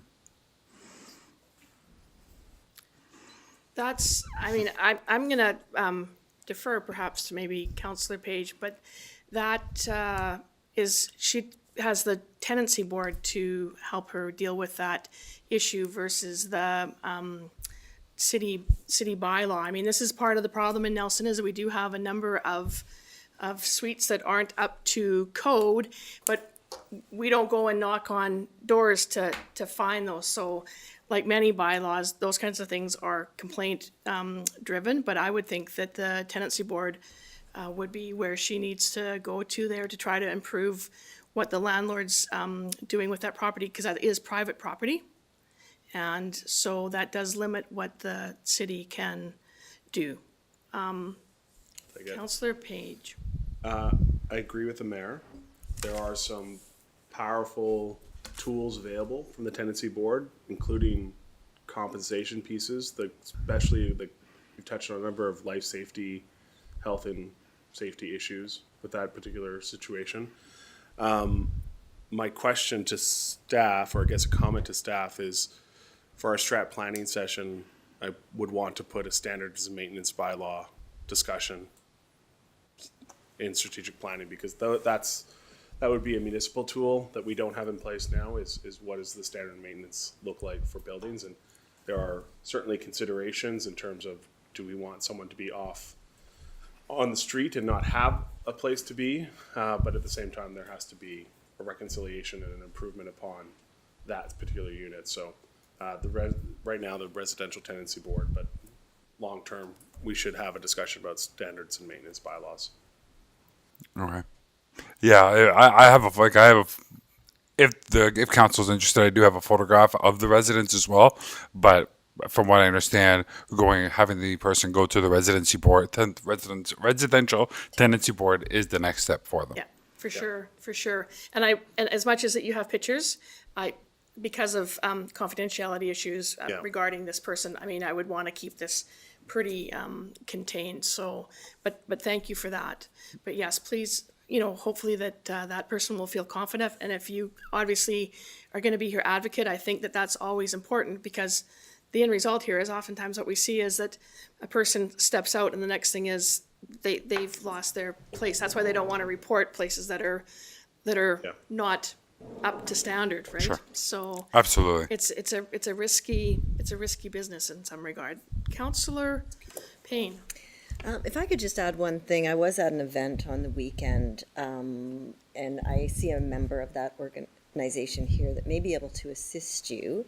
I, as a long-term landlord and renter, actually learned quite a bit about the law, but I do know that the Advocacy Center is a great place to get some assistance, because it can be challenging to navigate those things, especially when contacting the residential tenancy board is generally done, if you're not doing it online, during business hours when many people are working, and getting a call back is also challenging. So I would recommend that the Advocacy Center would be a great place to get some assistance in that. Sure. But I'm sure there are people in the room here, and if not, I can share Thank that you, Councillor information Payne. with you.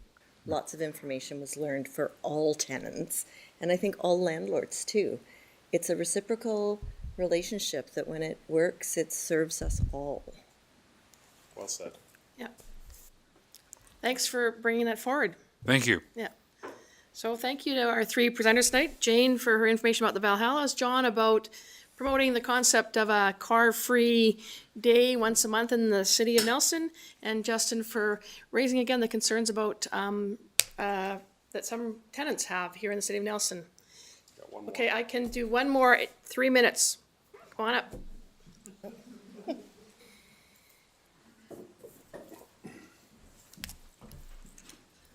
Hello, I'm James Rivero. I live at 1817 Fall Street with John, actually.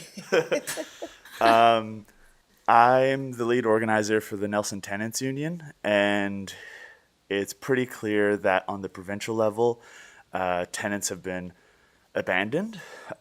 With your story, that's pretty evident. And so, what can we expect from the municipal level to bring powers back to tenants? For example, the provincial level has given up on vacancy controls, which is something that would help a lot. And it's pretty evident that action sort of needs to happen sooner rather than later. On the vein of what you said about the OCP and a maintenance, landlord licensing would not be a bad idea. I think that'd be an amazing idea that would help with accountability of maintenance, because the impetus is on tenants, and the risk is on tenants losing their housing if they are the squeaky wheel that wants the maintenance addressed in their homes, despite it being the explicit responsibility of the landlords. Yeah. That's all I have for now, because I don't want to speak too much, because we're still a growing group. But yeah, that's vacancy controls and more capabilities for municipalities to do something on the local level rather than the provincial level, because at the provincial level, it's just not working for anyone. And we're hearing from people's stories at the municipal level, not necessarily at the provincial level. And it's much easier to hold you folks accountable to housing than it is the provincial government, especially when it comes to working class people who are running the restaurants right now or working in grocery stores and cafes and stuff. They're too tired to be here. So, yeah, that's my Thank you. piece. Thank you for that. Thank you for participating this evening. That's great. Janice, could I have a question? Sure, Jesse. Don't go away. Don't I go think, away. Oh, James. James, You've got a I question. think you might have a question from Jesse's it here. sounds from the ether, but it's actually, it's actually Jesse. Yeah, James, I'm just wondering if the tenants union is in a position to at least, I know the MLA's office also is a source, and the advocacy center has literature that, you know, at least breaks down people's rights. Like they have a pamphlet, tenants' rights, and so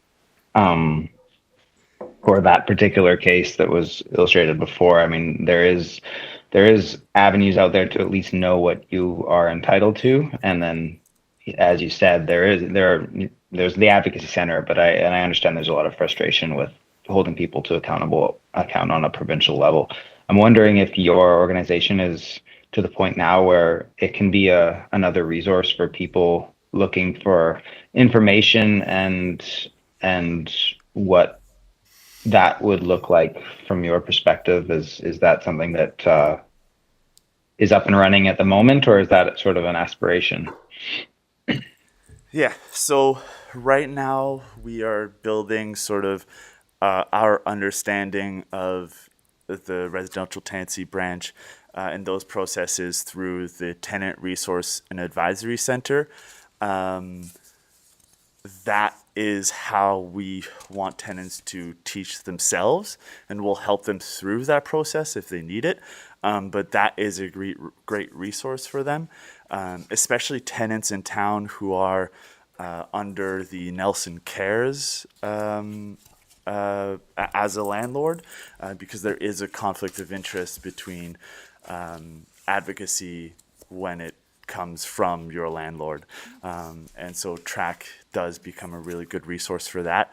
Otherwise, we're doing 4 Know Your Rights workshops this year. We could try to do more, but we're just still growing, building our constitution so that we can have official members and figure out how to get funds to do this kind of advocacy.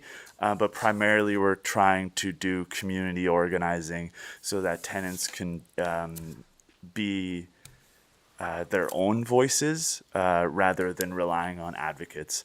Does that answer your question? Yeah, I think so. And are people able to reach out to the tenants union at the moment? Like, you guys have a website and the information is all there. And okay, well, that's great.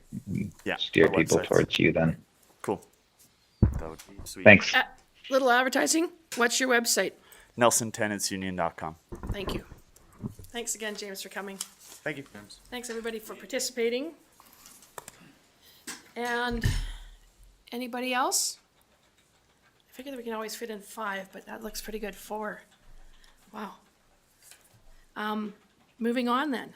So we have a few presentations tonight. And I'd like to start off with, I don't have the sports ambassador one. I don't have the, sorry. I don't know what I did with it. I don't, because I don't know where they are.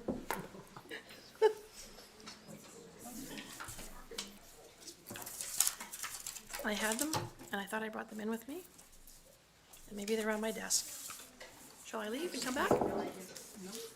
No, no. I'll go get it. Well, they'll be on my desk, hopefully. Oh, I'm gonna start with something else. Yeah. Oh, no. On the desk? No, somebody's just gonna go and look at my desk for, I think Sarah will have a better chance of finding my desk. So, we're just gonna hang out for a second here because the mayor picked up a document and picked up the wrong document to come into the meeting. But it is close at hand. So it is close at hand. Probably the mayor should go and look at her messy desk. But hopefully, hopefully staff will be able to find the, I brought my file to talk about healthcare in my report. And actually, maybe that's what I'll do for a minute here while she comes back. Oh, Here she is. look at that. She's got it in her hand.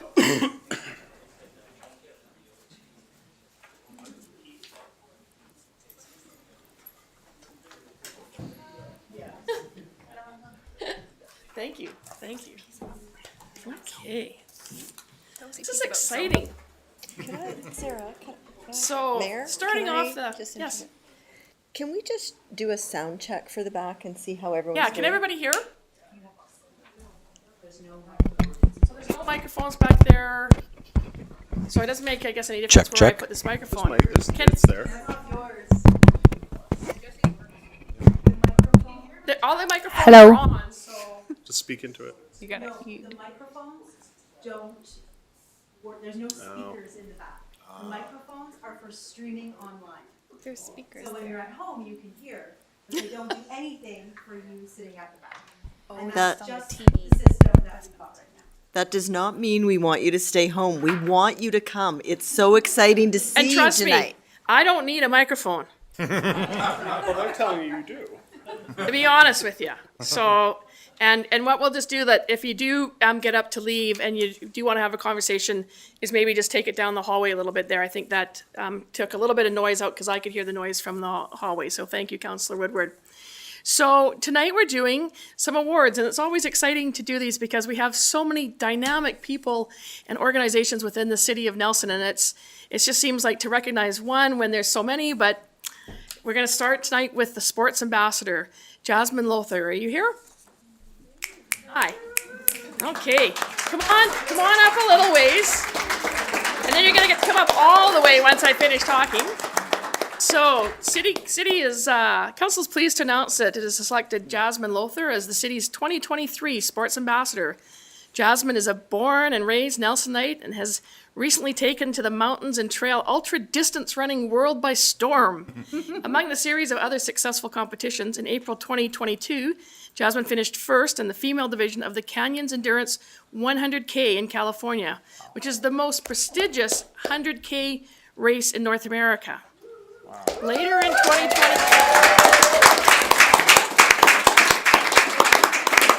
Jasmine went on to compete in the World Series Ultra Trail of Mont Blanc, a 100K event that included over 6,000 meters of elevation gain through the Alps of Italy, Switzerland, and France. I'm already exhausted. She finished fourth in what she calls her most intense and rewarding race yet. Inspired by mountains, Jasmine describes herself as a driven ultra runner with a back pocket of multi-sport alpine tools. Proud to hail from our very own mountain town and happy to tell everyone about it when competing abroad, Jasmine has put Nelson, BC on the map in the ultra running world. Like previous sports ambassadors, Jasmine's accomplishments go far beyond just winning races. Jasmine has shared her passion for distance running by coaching and mentoring other local runners. She has connected with local schools to speak to children about pursuing their passions and about how being active is important for a healthy mind and body. She has leveraged her athletic success to raise money for local nonprofits like Neighbors Unite. Beyond her athletic career and community involvement, Jasmine is a professional agrologist and field biologist that works for the province in the Ministry of Forests. Jasmine checks all the boxes of what council is looking for in the sports ambassador. She is involved in competing and coaching, giving back to the community. She has grown her career here in Nelson, which has led to opportunities to compete across the world, where she has championed Nelson's reputation as a sports and recreation hub. City Council is excited to see what Jasmine will do as Nelson's sports ambassador. Congratulations.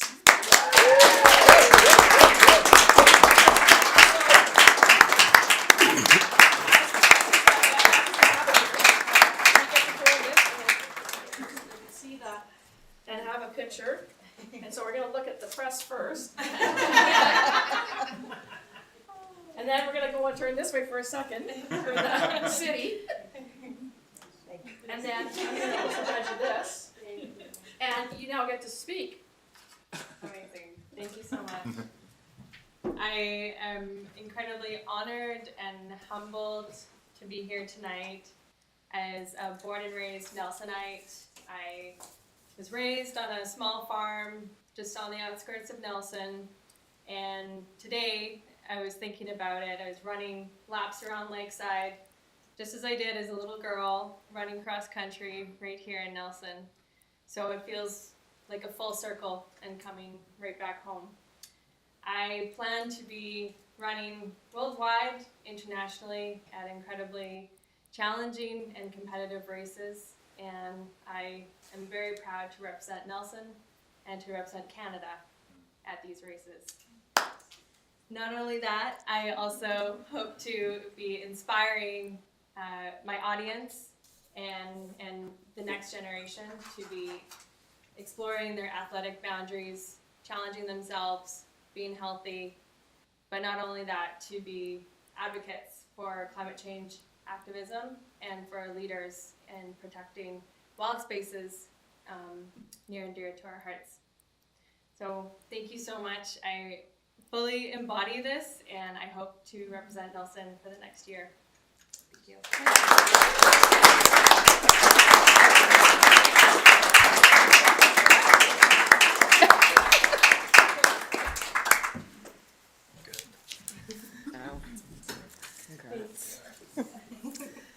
Yeah, that just, 100 kilometers, okay. How many steps do I have to get on this thing to get that in? Lots. Will it count that many? Lots and lots. Maybe I could put it on her wrist and it could go for a run and I could have a really good Fitbit week. Next up, we have the Oh, I hate words that start with S. Sustainability Leadership Awards. And our first one this evening is going to the Friends of Kootenay Lake Stewardship Society. And Kayla Tapal, are you here? She's here. Come on up and come up with anybody else you want to bring with.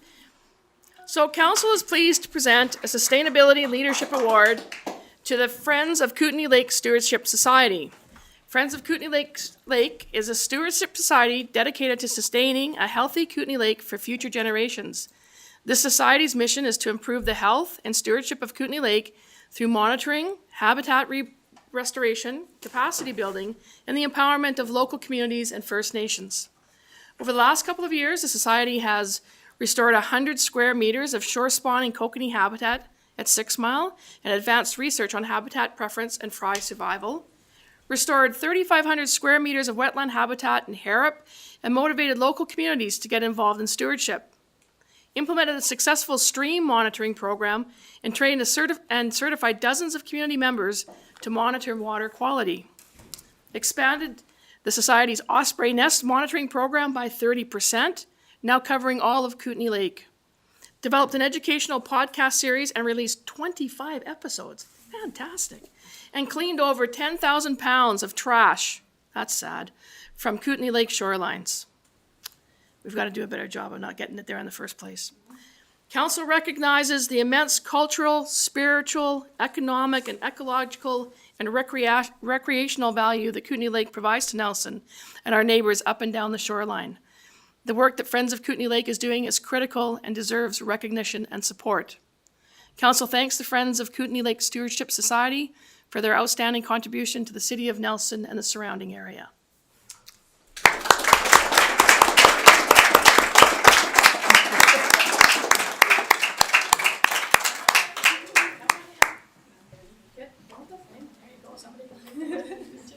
Okay. And then just look at Sarah there for a second.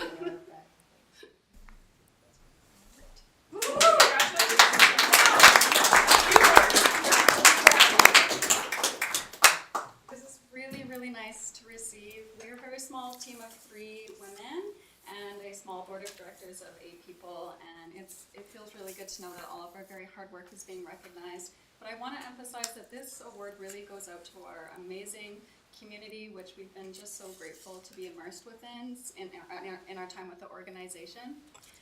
It's really our funders, including government and foundations, that provide the funding to us, as well as local businesses who provide donations and sponsorships, our board of directors, and our amazing and wonderful volunteers who really put in all the hard hundreds and hundreds of hours every year on the ground doing the work. So we really owe this award to the community, and thank you so much for everyone's role in keeping Kootenay Lake healthy.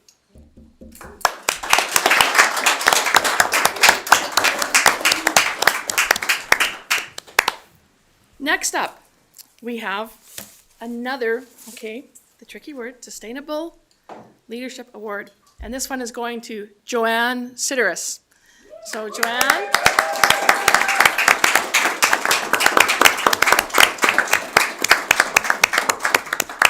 Joanne is a wildlife biologist with over 35 years of experience in research and education.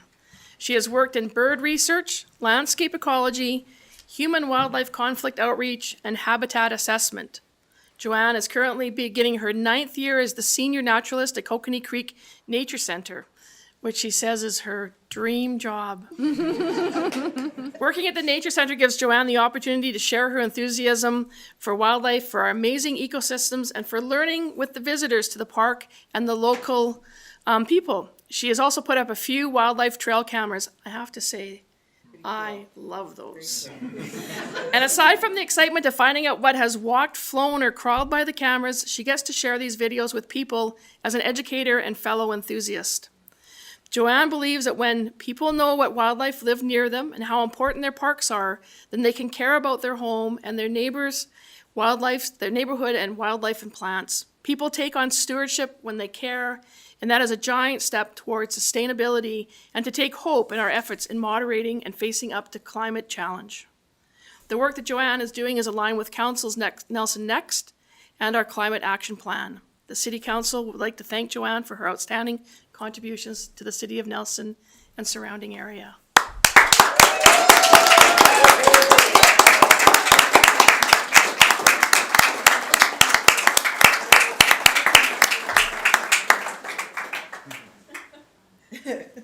No. Hear you. Negotiations going on there. And there you go. Thank you. Oh, darn. Hold on. I hit video camera. I hate smartphones. There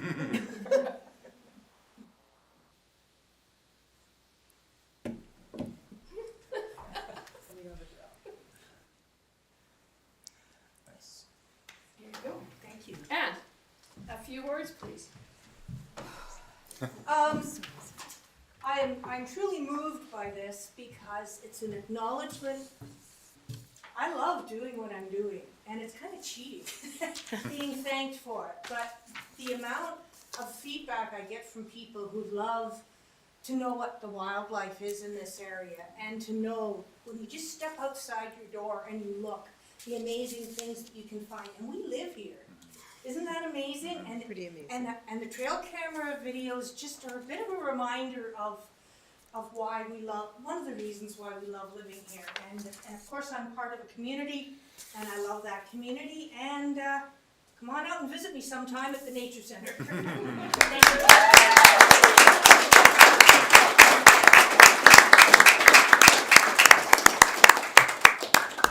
Oh, I do see our next Sustainability Leadership Award recipient. He is in the back there. I thought, I didn't think he was here, but Darren Davidson, come on up.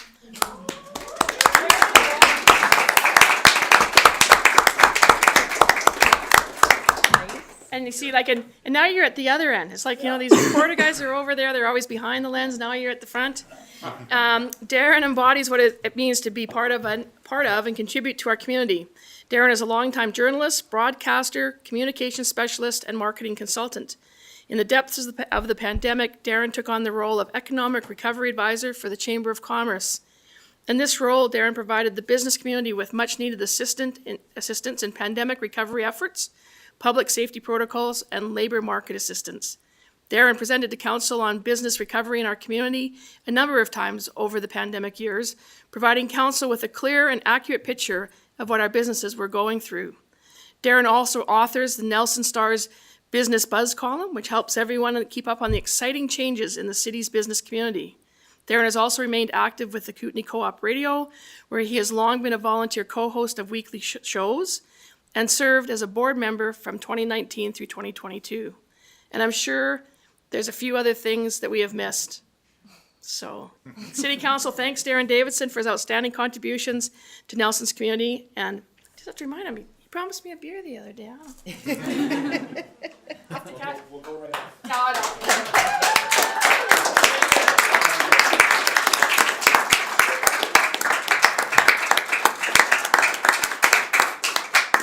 And Sarah.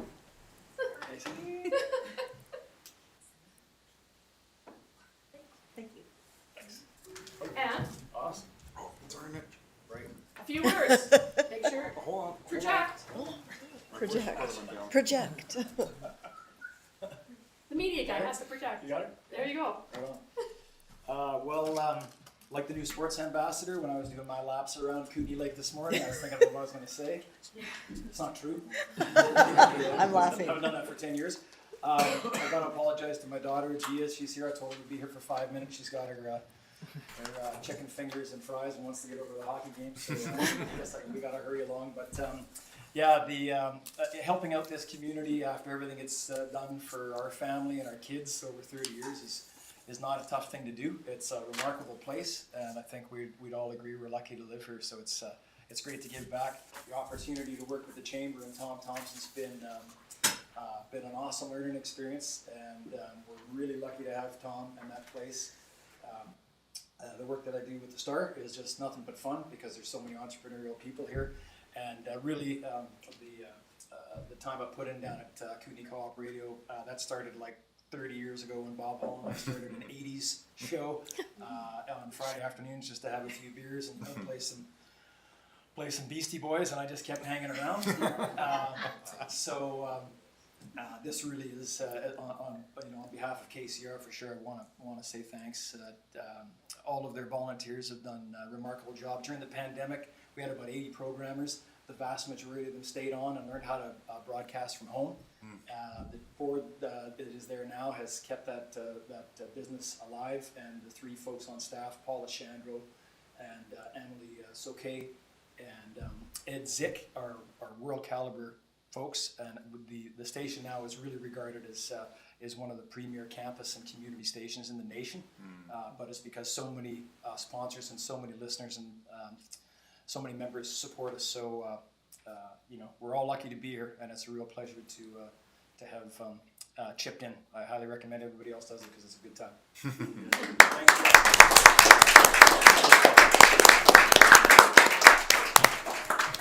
And we had a fourth presentation to do this evening. The City Council wanted to recognize Cottonwood Lake Preservation Society. Unfortunately, their representative wasn't able to join us tonight, so we will give out this fourth award at an upcoming meeting when a representative can be at hand, because I think it's not only important to see what I have to read about them, but to hear about their work themselves. It's always good to hear from the recipients. So, moving on to the next award, and that's the Heritage Award. And I'd like to call Astrid Herodal to the front, who will be presenting this award. And she is the Executive Director of the Museum Archives Gallery. Yes. The new name. New name. So I don't want to say what the old name is, but it's a building, it's in the same building on the corner across the street there. Good evening. I'm honored to be here to present this award.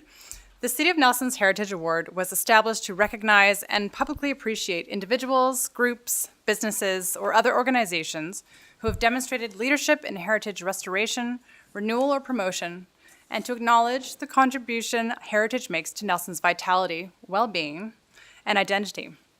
Previous recipients are Nelson Cares, the Nelson Museum, Archives and Gallery, builder and conservationist Jorn Wingender, author Peter Bartle, historian Greg Scott, retailer Cartolina, and the Nelson and District Chamber of Commerce.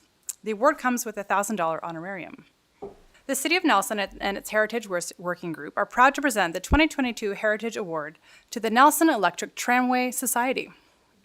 Operated solely by volunteers, the Nelson Electric Tramway Society restored, maintains, and runs Streetcar 23, a favorite of both locals and tourists. From 1988 to 92, volunteers worked diligently to get streetcar number 23 back to her original glory. On July 1st, 92, after they built a 1.2-kilometer track, the streetcar was ready to carry passengers along the waterfront, 43 years after its last turn. Today, the tram and its accompanying museum, dedicated to the history of transportation in and around Nelson, has become an integral part of Nelson's heritage and a key attraction. The Tramway Society is operated solely by volunteers, from administrators to streetcar operators to maintenance and track crews to museum hosts, who collectively invest over 7,000 hours into the Society's well-being. It's absolutely incredible. These volunteers eagerly welcome guests aboard the streetcars and into the museum and car barn, and provide guests with the history of transportation in Nelson and the legacies of that heritage. An outstanding example of a community-led organization which provides immense value to Nelson and the region. The Nelson Electric Tramway Society is an extremely worthy recipient of the 2022 Heritage Award. Great.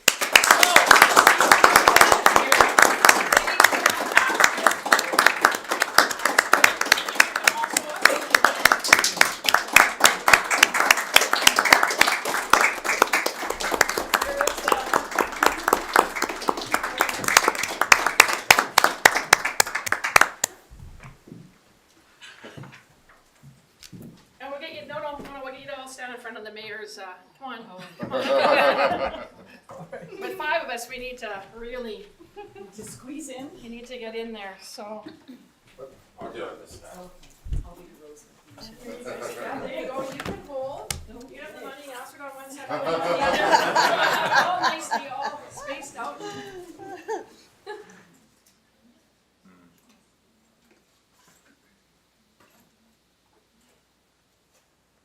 flashes with these cameras. I know. What's going on? I still squint though. My eyes are still closed in most of the shots. So, please, speak. Tell us about the Tramway Society.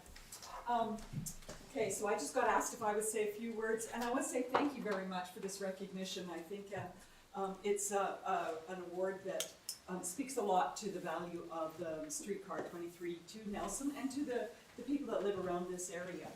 We hear all the time people that come to town specifically to see the streetcar, or people that come into town once a summer and they make it an event to come onto the car. And we see every week grandmas that bring their grandkids, and we see the joy on people's faces we drive by, and how people are astounded and really like to see the car. And it's just such a joy for us to drive the car and to be there for people. So thank you. The streetcars in Nelson have been around since 1899. And so it was sort of an audacious vision to put a streetcar in Nelson, the size of the town, at that period of time. That's kind of crazy to think that they could do that. And then it was kind of crazy of people in 1982 to think that they could take a ramshackle, a wreck of a car, and to put it on, to restore it for one thing, and then for another group of audacious visionaries to think that they could put it on the tracks. So I think that just sort of speaks to the spirit of people in Nelson, and thank you very much for this recognition.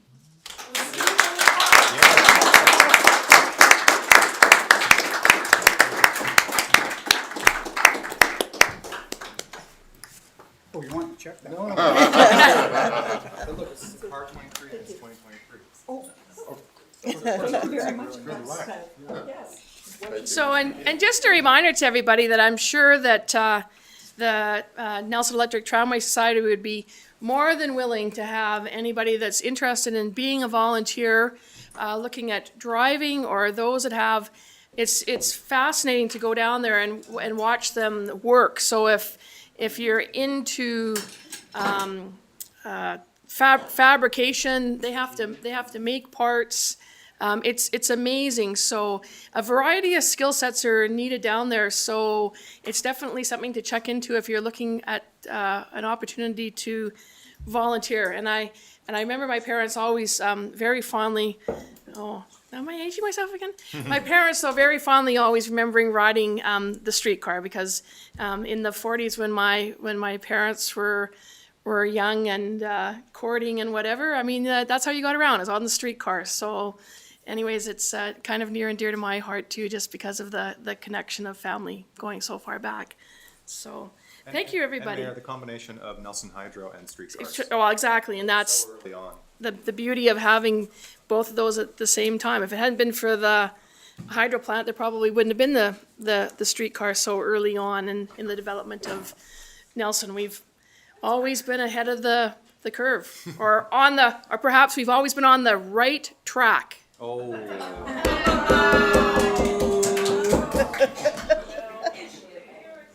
Is Meg Julie around with that one? So, anyhow. Literally just wrote my headline for me right there.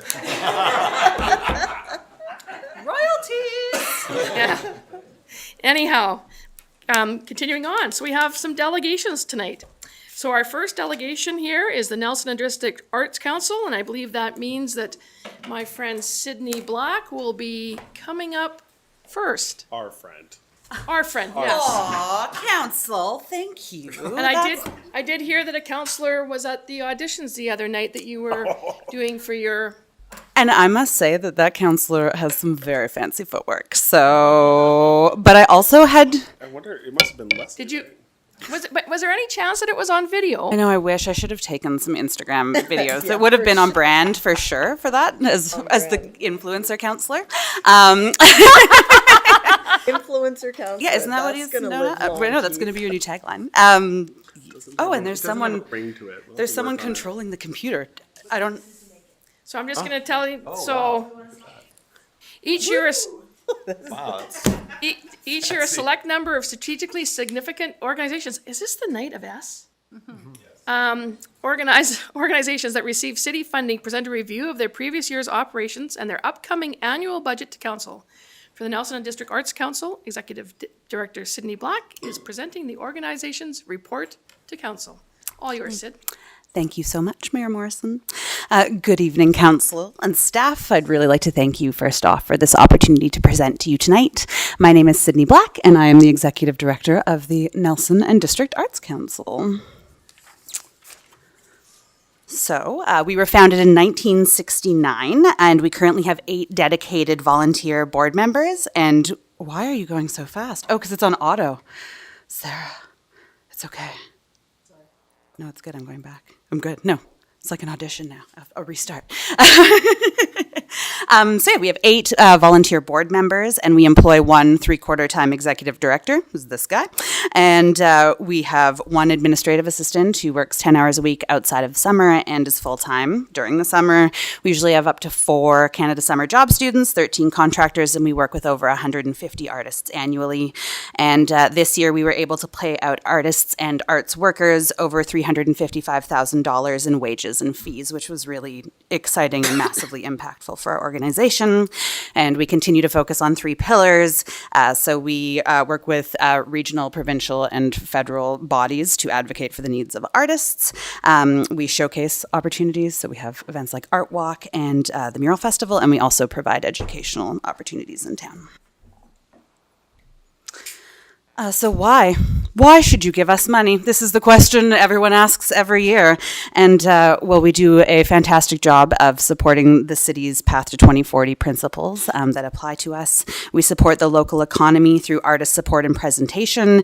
And we were named as the sector representative for arts and culture at the Nelson and Area Economic Development Partnership, which was really exciting. And arts and culture is also a priority for the NAEDP. So we've been able to do some fantastic work there with that group. We create important programming that engages and connects our community, and we also require support from our municipality in order for other funders to see us as a viable resource. So that's very, very important. Okay, so we had an amazingly successful and colorful Nelson International Mural Festival in 2022, and we were so delighted to have a huge amount of support from private building owners this year. They really, really stepped up and came to the table, which was very exciting and helped us support the City of Nelson's downtown beautification. We created 9 pieces that were directly through the Mural Festival, and we brought artists in from all around the world, California, Australia. It was super, super exciting. And just as like a side note, we just closed our applications. We had 911 applicants this year to the festival. We spent $0 on advertising. That was all completely organically reached. And they're from 64 different countries. So it's happening. We're becoming known as this kind of mecca because so many of these artists are used to painting in urban situations. And so this is like a very, very special place for them to go to. So we've been able to work with enough high-profile artists that the message is definitely being spread loud and clear, and the caliber of artists is amazing this year. So that was great. We did a bunch of murals, and then we got to dance, which was so awesome, together, not even like in our living rooms alone, which was amazing. We were so excited to be back at Hall Street Plaza again. We had a massively successful 2-day live music series. We had thousands of people come. It was family friendly. It was free. It was so awesome. The vibes were very good. And we were also the very first festival in the Columbia Basin to have American Sign Language interpreters for all of our live acts and hosts, which was a huge undertaking, but we are so excited to really increase our accessibility, which is something that we've been focusing on since the inception of the festival. So it was really great to kind of level up there. And what else have we done? Yeah, and we also were happy to use the Cottonwood stage space finally. So we know pandemic, we weren't using it at all, and so we were able to hold all of our workshops down on the Sunday in Cottonwood Falls, and it was a really awesome area for us to do that. We brought a little PA down, and yeah, it was really exciting to have families down there and use that area. Looks so nice. Okay, so Stephanie Myers, the amazing Stephanie Myers, could not live without Stephanie Myers, and her team put together an amazing 34th annual art walk. 34 years, so great. And we continue to waive all of our fees for businesses and artists this year. We really wanted to make sure that we are still supporting those people because we are definitely not out of the hard bits of the pandemic yet in our sector. Stephanie had the biggest art walk ever this year. So we had over 66 artists, which was like, I think the highest before was maybe 40. So, and we had 27 venues throughout town. So yeah, Steph did an amazing job. We hosted 2 openings with 24 different performance artists. And we also hosted our second opening in conjunction with Market Fest to kind of see if we could share on advertising and share on artist fees and things like that. And so that was a really nice collaboration that we got to do. Okay, so we also were very honored to have worked with acclaimed Synax artist Rick Gendron and Emma Noyes in 2022. Rick's mural was created with the support of the private building owner at Pharmasave Nelson, and Noyes' piece is featured on the rear of the Capitol Theatre. These projects were created as programs under the BC Arts Council and the Columbia Kootenay Cultural Alliance, and really brought an incredibly important Synax presence to our public art in our community. So it was amazing to be able to work with both of those artists this year. Okay, we had our Rural Artist Support Weekend, as we always do. This time it was online. We featured speakers from the local business community, as well as a representative from Creative BC. We covered marketing and graphic design, grant writing, all that good stuff. We did it in collaboration with the Civic Theatre and had over 100 people attend, which was lovely. And this is our Youth Arts Action Committee. So we collaborate with the Youth Action Network and the Youth Center. And this year we created our 5th Youth Arts Action Committee mural on Hume School with the support of School District 8. We held design sessions with artist mentor Patricia Gilhooly, who's from the Tanaha Nation. And they all worked together to create this over 7 days in June, where it literally rained every single day that they were doing this. So they found like little glimpses of time to do it, but it was really fun. So all 100 students at Hume School got to participate in this mural. So we had them all get to come down and leave their own little mark at the bottom, and as well as the youth in the Arts Action Committee. So it was a really cool way to do this. And we're partnering with Rosemont School this year to do another one. So we're going to continue on that path with the school district, which is great. Oh, okay. We hosted a fantastic lineup of educators, and this was really important programming for us this year, who dove into cultural appropriation and privilege in the arts, which is very, very important in a community where we are so predominantly monocultural. And so we had an amazing group of facilitators who hosted sessions on all different aspects of appropriation in the arts. So we had someone focus on visual arts, dance, writing, and then there was one for arts presenters and festivals, and then one for musicians. We had over 120 artists come into these virtual sessions, and we really drummed up some really important conversations that are starting to be had in the community. And yeah, we had amazing feedback, and we hope to kind of integrate portions of this into our Rural Artist Support Weekend next year. And we have our Bigby Place Arts Initiative, which is awesome. We work with the Kootenay Society for Community Living, and we provide 2 classes a month, which are geared towards adults with diverse abilities. And so we have presented, this is our 5th installment of it this year, and we have artists and educators from all different artistic disciplines come in, and so they get to do dance, they get to do, paper making. We even had a glass blower this year come, so it's been really awesome to collaborate with the Kootenay Society for Community Living and to kind of build that programming. Financials. So we're able to give you an idea of our financials right now, but I don't have our official documents done because our fiscal year end is December 31. So I will provide staff and council with our signed off documents in the next, should be in the next week or so. But yeah, I can give you kind of a loose idea from my year end. So you can take a peek and see that our expenses mostly covered arts workers, contractors, and staff wages, which really truly allowed us to feed our local arts families. Our approximate total expenditures for 2022 were $489,168, which is substantially higher than last year and the year before and the year before that. Our revenues were mostly covered through federal and provincial grants, and we had estimated revenues of $484,173. So we are respectfully requesting from the City of Nelson $6,000 for our fiscal activities in 2023, $3,500 cash, and a $2,500 rental subsidy for our office located at 310 Ward Street. And our future planning. That is not a picture of me. I know. That is Keith. That is what I took you. Yes, totally.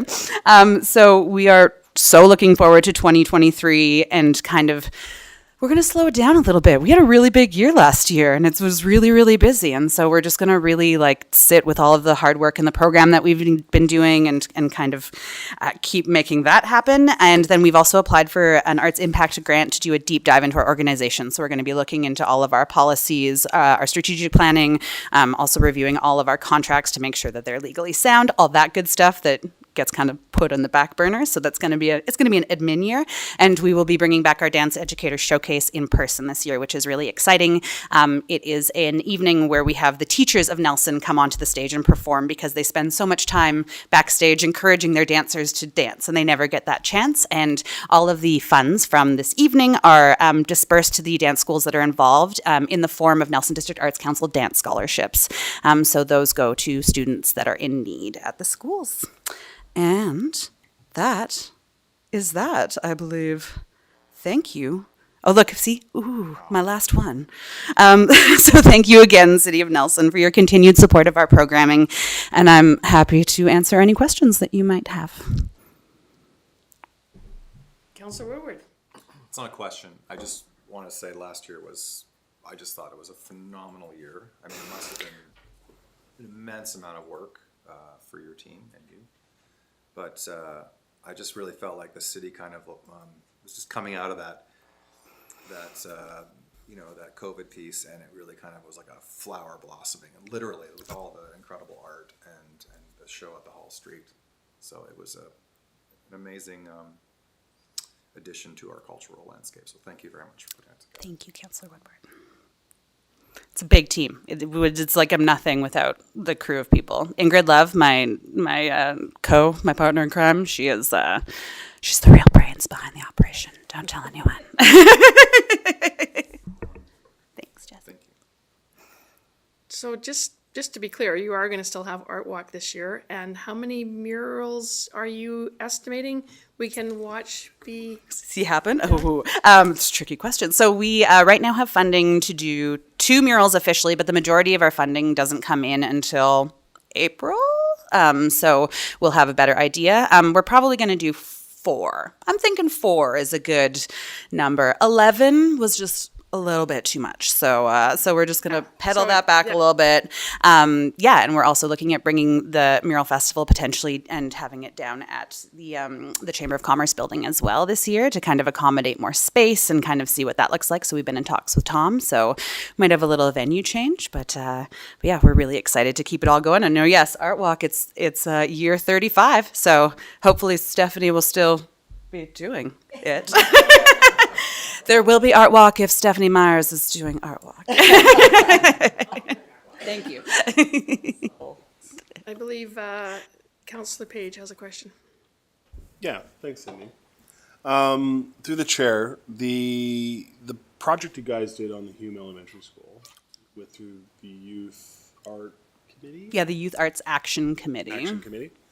And it's wonderful to hear that it'll be spreading out to Rosemont, and I'm assuming we'll keep doing the tour of the schools. What strikes me with that, though, is the absolute importance of that inclusionary aspect for each of the school years as they go forward. So is there a sense or a long-term planning on how that will continue in perpetuity? Like continuing to have people engage in it and have the students participate, or what are you thinking? At some point, you'll probably have hit all the schools, and then do those students afterwards still get an opportunity to engage in such a project? Because it's such a wonderful thing to be able to leave an imprint on your school, but at the same time, yeah. So the great thing about wall space. Yeah, and so what we're doing here is because we're working with the littles, and then those littles luckily turn into older children who now will have had this experience working on these murals. Then they'll be more likely to go to the youth center to participate in the Youth Arts Action Committee and to be able to continue to do these like concept realization pieces. So as soon as they're 12, there are more opportunities for expression and expansion. And I think that it's really like showing the schools how easy it is to do these projects too. Like it takes a couple cans of paint and, you know, your students and some brushes. So, you know, once they see it, like there's definitely going to be the opportunity for them to, you know, continue on, you know, relayer over pieces, you know, have those things kind of be more living, you know, instead of just being static art pieces. Okay, thanks. And just in terms of the dance performance that you'll be doing, do you use our other well-known venue here in the city known as the Capitol Theatre? Is that where this will be held? Yes, it absolutely will be. I think it's like November 23rd, 2023. So we're definitely going to be doing it again. And isn't that the perfect segue by me for our next presenter? It is. Great. Thank you. Thanks, Sydney. Thanks, Sid.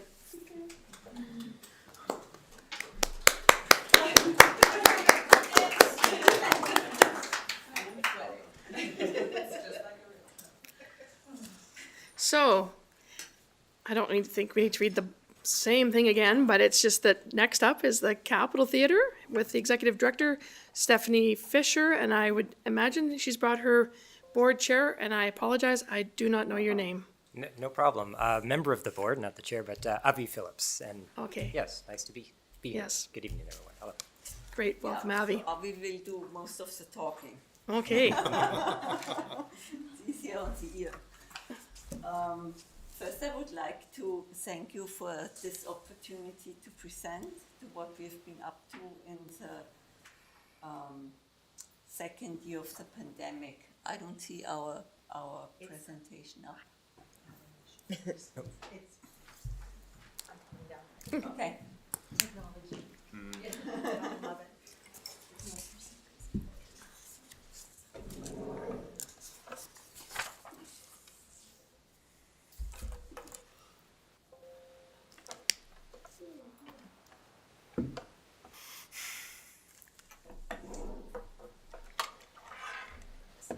No worries. You want to sit down?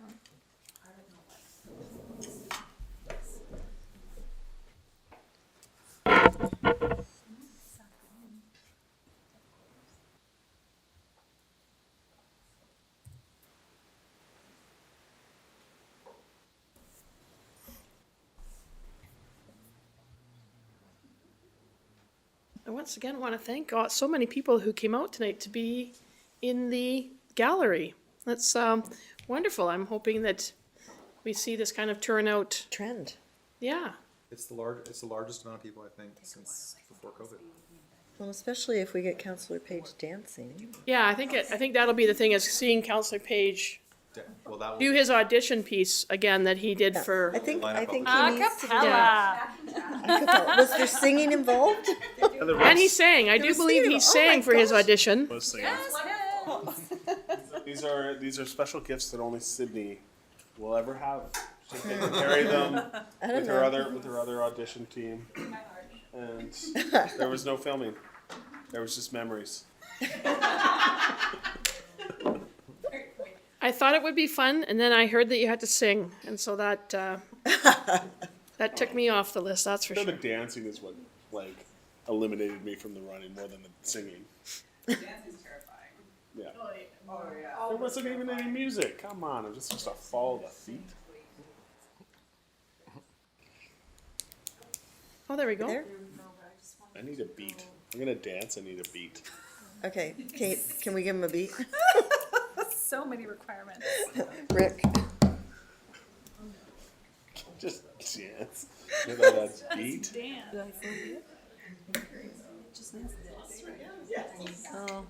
So we've had the high tech and the low tech problems. We had the mayor that came in without the piece of paper, because I can't work without paper, and now we got the computer not. I see it. I see it. It's doing great. fun It's things. there. It's behaving badly. It's behaving badly. Oh my gosh. That's not allowed. Just gotta get up and scare it. There we go. You scared it? I scared it. With the dancing or the singing? Okay, so when you just press the arrow. and Okay. let Go. When you get to The video? to the videos, just wait a minute and then. Okay. Okay. Okay. Okay, I think we've got that solved, so back in your hands, Stephanie. Okay, so,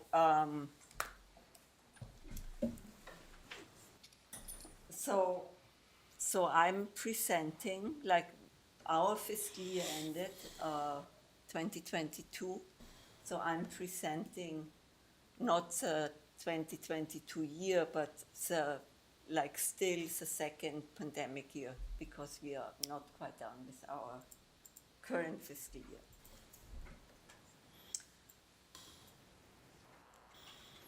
So this, as I said, this report covers our fiscal year May to April 2022, which feels to me like it's decades ago, literally.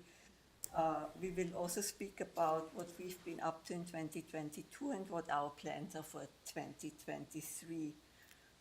During that fiscal year, we went from streaming performances online to having audiences of 150 people in the theater. We still worked under the strict public health orders of that time, and it was challenging and trying times, and the board of directors, state level, had it, which was great, and supported our new directions in programming. Avi, over to you. Okay, thanks. Yeah. So to stay operational, we continued to provide programming to the community. Delivering programming enabled us to stay connected. It also made us eligible to apply for programming funding in addition to operational support. We wrote 22 funding applications ranging from $250 to $35,000, and our success rate was 80%, which resulted in $260,000. Impressive. So we presented a professional touring artists season series featuring 10 main stage shows. This was about half of the number that we usually present. Audience numbers were down 70%. We implemented a seating map that was socially distanced and had restricted audience numbers. We followed our COVID safety protocols and public health orders. We heard from patrons that they were not yet ready to gather in an indoor space with unfamiliar people. Every show ran a deficit, and the funding we received was earmarked to offset these deficits and to pay artists and support operations. This was a financial balancing act, as you can imagine. We introduced a homegrown season, and the community came out to support local talent. And again, thanks to funding, we paid local artists. The 7th annual Indigenous Culture Celebration took on a different format, and we offered Indigenous learning circles, online programming, and presentations. The learning circles were very successful.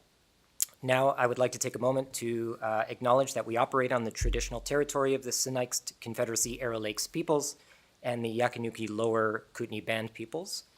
We also acknowledge the enduring presence of the many First Nations, Métis, and Inuit people here on this land that we all call home. We have been collaborating with the Sinixt peoples for many years. Shelley Boyd is the cultural facilitator of the Sinixt Confederacy of the Colville Confederated Tribes, and she has been instrumental in our journey of learning about the history of this land. Shelley shares her cultural knowledge and guides us in taking steps towards truth and reconciliation. Here is Shelley and what she has to say about the Capitol Theater. So where do I go play? Yeah, hit play. Can you see it? No. Oh, maybe try that. This one up here? This guy. This guy? It's a guess. He starts the timer. Oh, it's just a timer. Oh. I just don't want to mess it up. The classic. Okay. About the Capitol Theater for us has been positive. It seems like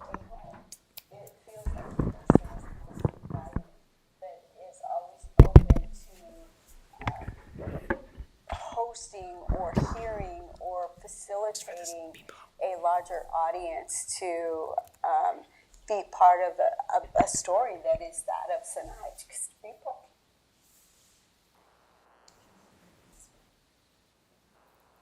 Did you hear that out there? Yeah. Okay. I mean, do you want to hear it? Yeah, can we hear it again? Yeah. One more time, but put the Yeah. mic there for. I just wanted you to put that there so that, so that the, YouTube. the audience on YouTube or whatever, wherever we stream this off to would hear it. That's why I wanted you to bend. Special thing about the Capitol Theater for us has been, oddly, it feels like a home. It feels like a place that is always inviting, that is always open to hosting or hearing or facilitating a larger audience to be part of a story that is that of Sinai's people.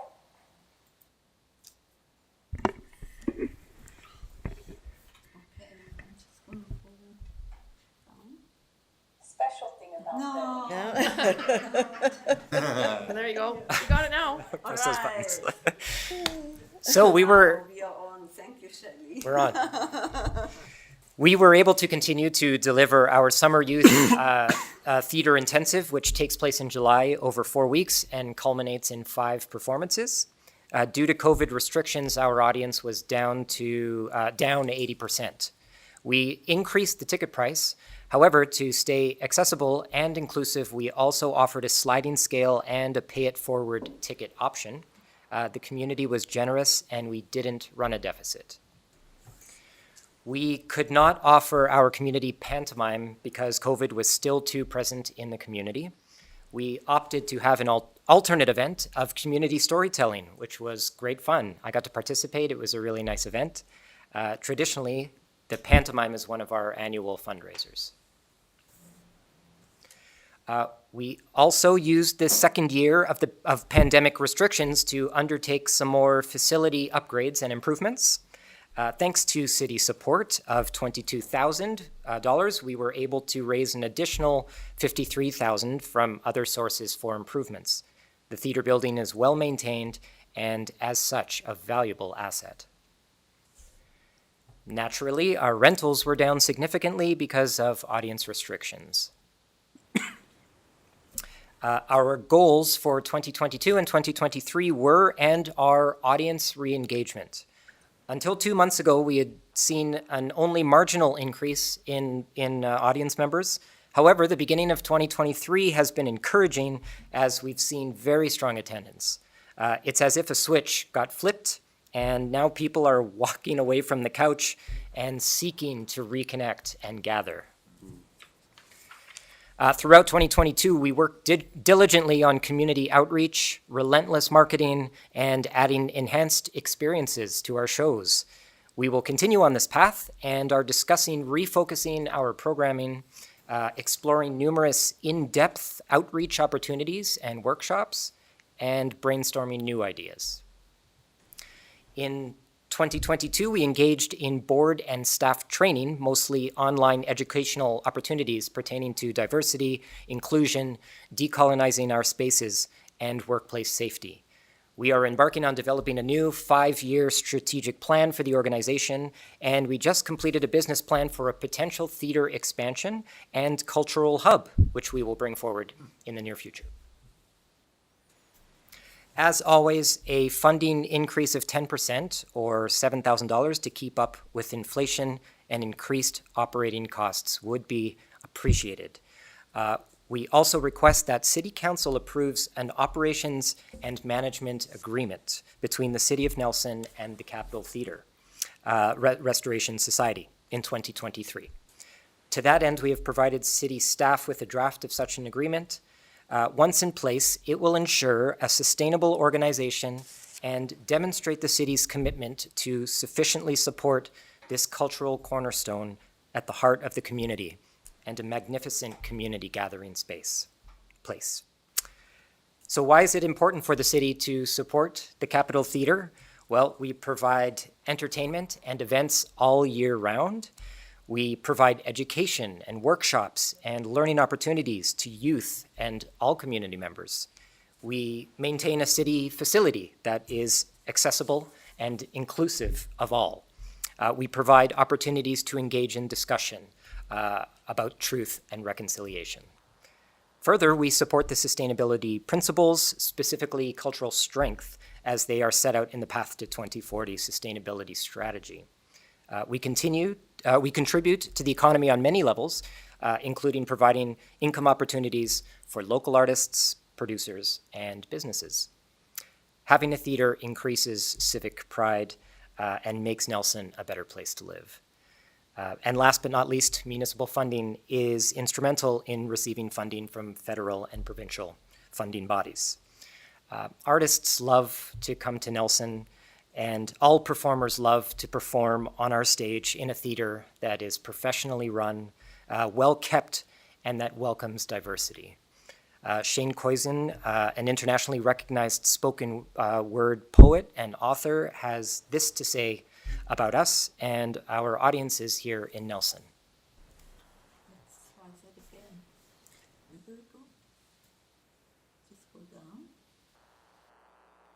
What was it, spacebar? It's different about the Capitol Theater in comparison to all the, and I play all over the place. Like, I mean, I'm done all around the world. I think mostly it comes down to the audience, the people that come here. Most enthusiastic crowds, one of the most sort of in touch with their feelings crowd, like the empathy goes both ways. Especially for me as a performer, I'm not your typical performer, I'm not a rock star, you know, I'm kind of telling stories, very personal stories about my life, and so the connection you're able to make with people in that way, that connection is very real and it's very palpable. You did a great show at the theater. It was fantastic. Lastly, I would like to thank our funders and sponsors, and especially the City of Nelson, who has supported the theater since it reopened in 1988. I would like to leave you with a final image of one of our rental shows, the Sheepdogs, who stopped in just a few weeks ago. Thank you very much for having us, and we welcome your questions. Okay, questions. I have Councillor Lockenberg. This is a question probably for Stephanie and Chris. With the restart funding that we approved to sort of re-release last couple weeks ago, I'm just trying to understand the impact that might have on you. So when I look at your earned revenue from 2022, it looks like there's a loss of about 120,000 over from 2021. And so how much of that would you qualify for, given that you've already received some restart funding from us?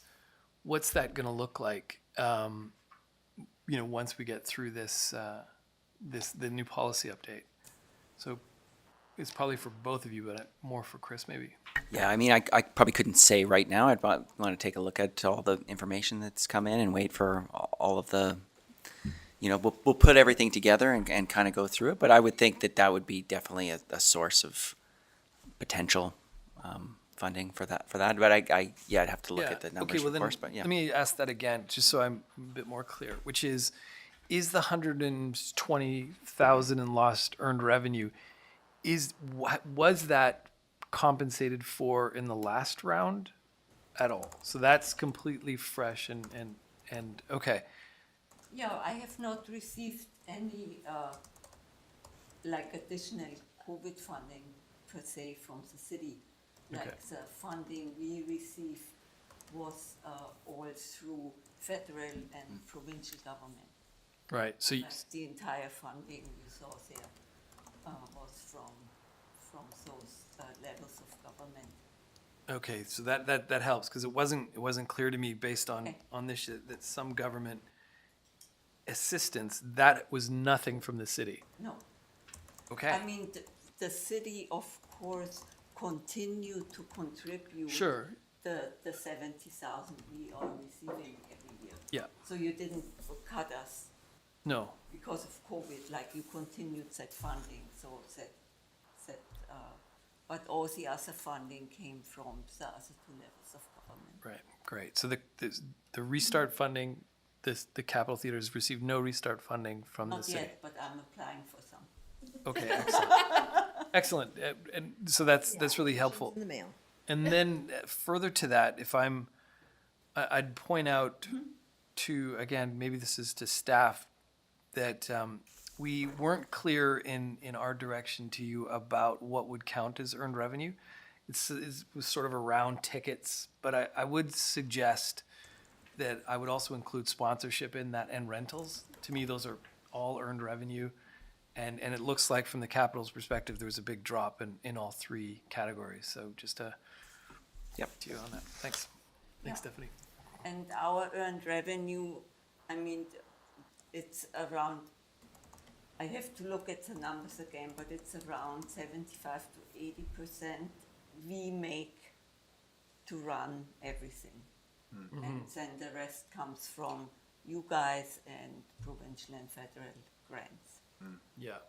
I just for clarity for you and for the public, Correct. what I'm referring to specifically is the restart funding.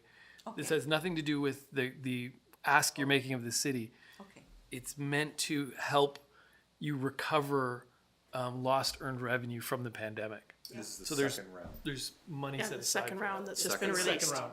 Exactly. Yeah. This money's just been released, so. Great. Any other questions? Counselor Page? Yes, thank you. Through the chair. So we've been having this kind of broader discussion and starting out on this broader discussion of these service agreements for the institutions that are providing social infrastructure within our community. And one of the things that I'm curious about when it comes to the mission that the capital is pursuing within the community and how we might formalize those social infrastructure missions in our communities, how your board approaches the impartiality and the decision-making that goes into how that mission will come alive. Because one might wonder that these agreements will stand in place for a very long time. They'll be recognized by this council, hopefully, but then it will be this piece of responsibility we have in this partnership that we have with, be it the Capitol, be it the Civic, be it NDAC, be it the museum, gallery, and archives. Thank God. But what makes me wonder there is then how, when we hand that mission off, that we ensure that it continues to live in a fruitful way within our community as it has in years past, and what your guys' thinking might be on that. Yeah. So we have put together a set, I call it operations and management agreement. It's in a draft form. So that agreement has gone to staff, and it basically lays out who we are, what we deliver, what we should pay for, what the city should pay for, what we do, as in what services do we provide to the city of Nelson, to the community, to the people who live here. And then it has kind of a schedule, ABC, the funding we are asking, the amount of funding, and then also a more detailed list of what we deliver in the community. So I think when you, and that is just a draft. Of course, I'm asking for everything, because it's a draft, and I think we now will go into some negotiations, hopefully in this year, to talk about how that could all work with the city. And it would then be a 5-year agreement, which the city then can choose to renew after the 5 years. So, and everything will be basically laid out in that agreement. So if you're asking, like if a different board would come in or a different executive director, like how would the direction change, would be a drastic change. So as long as it's part of that 5-year agreement, like the organization will stand behind what signs here, because it is a signed agreement. Second supplemental, Councillor Page. Yeah, to take this conversation a little further, when we look back to some of the documents that were put together during the boundary expansion in the early 2000s, the directors at the time envisioned ways that hydro might support organizations such as this when we have full local government support, which is not just the city of Nelson, but also the regional district. And so when your board is considering how local government in the broader context supports, because of course this theater serves the districts, the boundaries are to a certain extent imaginary when it comes to the kind of programming and value that's being produced for the community. How does that change the scope of how you look for that support and who supports what when it comes to delivering the mission for the district? So this agreement would be between the city and the Capital Theatre Restoration Society. The whole question about the regional district, I think, is not necessarily a question for our organization, but that should be a question for you as a city council to engage the regional district and with our help, of course, guide them into how can the regional district come on board with facilities who are in town and used by regional district community members. I think it wouldn't make sense in my world to try and think about that as an individual organization, but I would encourage the city to think about the cultural sector as a whole and how it can fit within the regional district mandate. Thank you. Ooh, Jesse Nope. first, I think. no, go right ahead. Oh, okay. Tate, Are then you on Councillor that Woodward. same topic? I'm a little bit Yeah. off. Okay, you go first, if that's okay, Mayor. It's fine.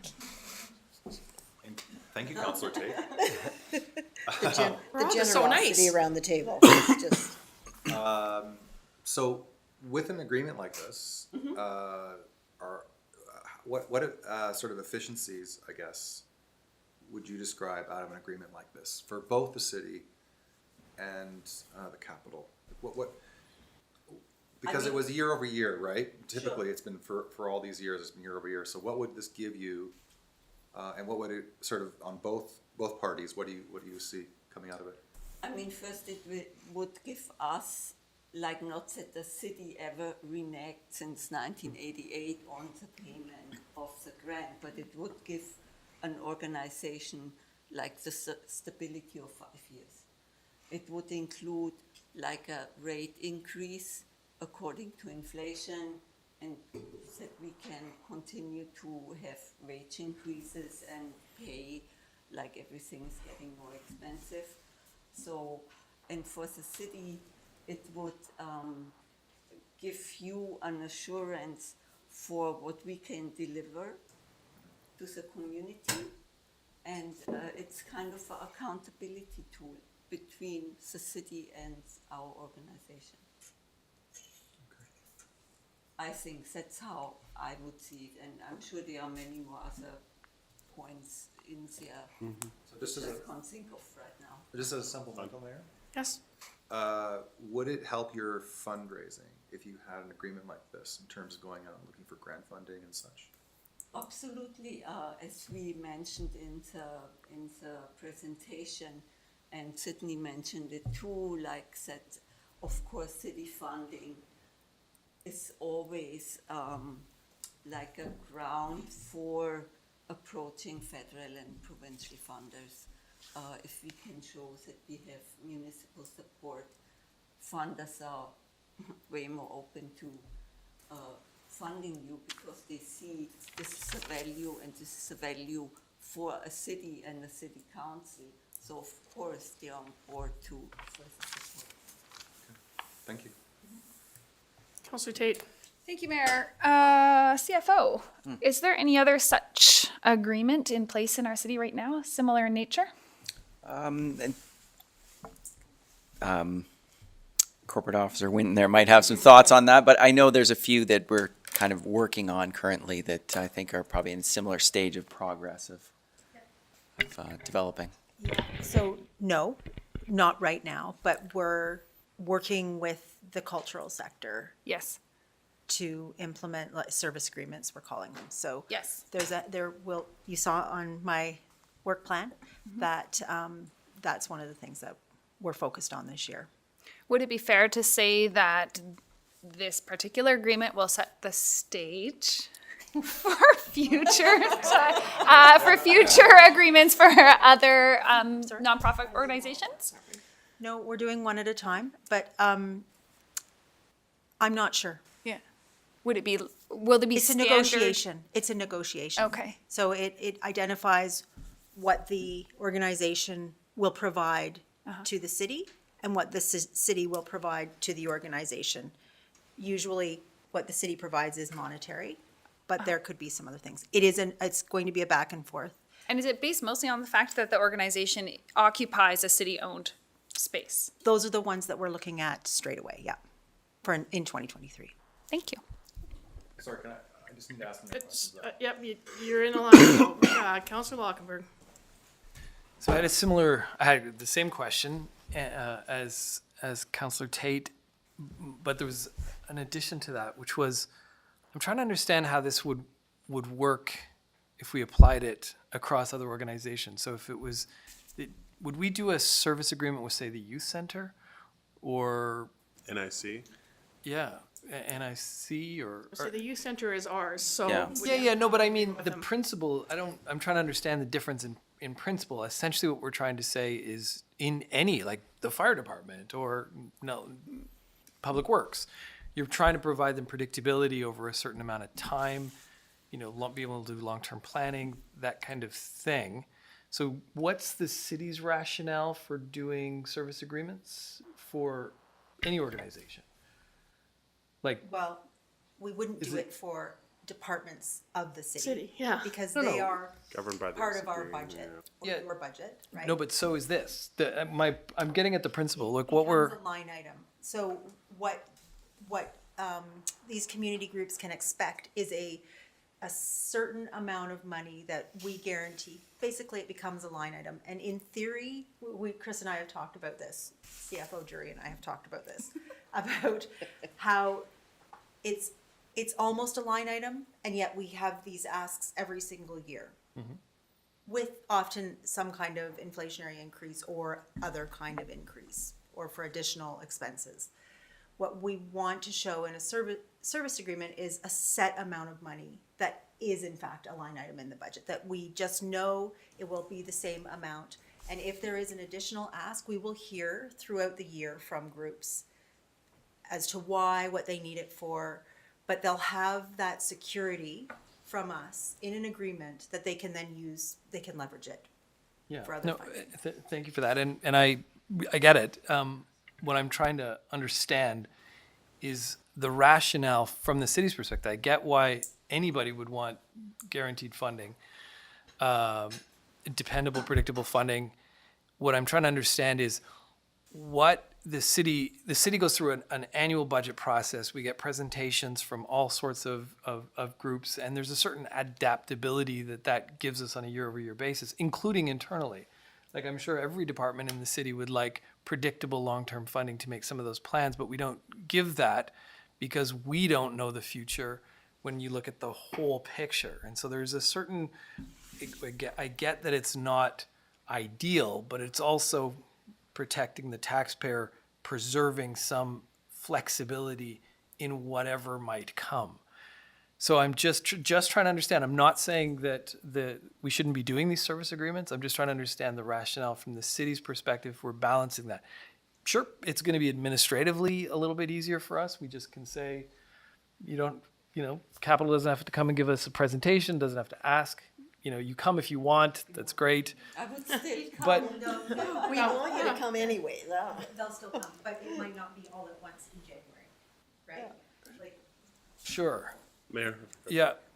And, okay, so I just, as we start going into this negotiation, I want to understand, because it does set the precedence for, we could be doing this with every other organization. Maybe it's just the Capitol, maybe it's just the Civic, but then you can start to see there's many organizations that occupy city buildings, none that necessarily manage those buildings.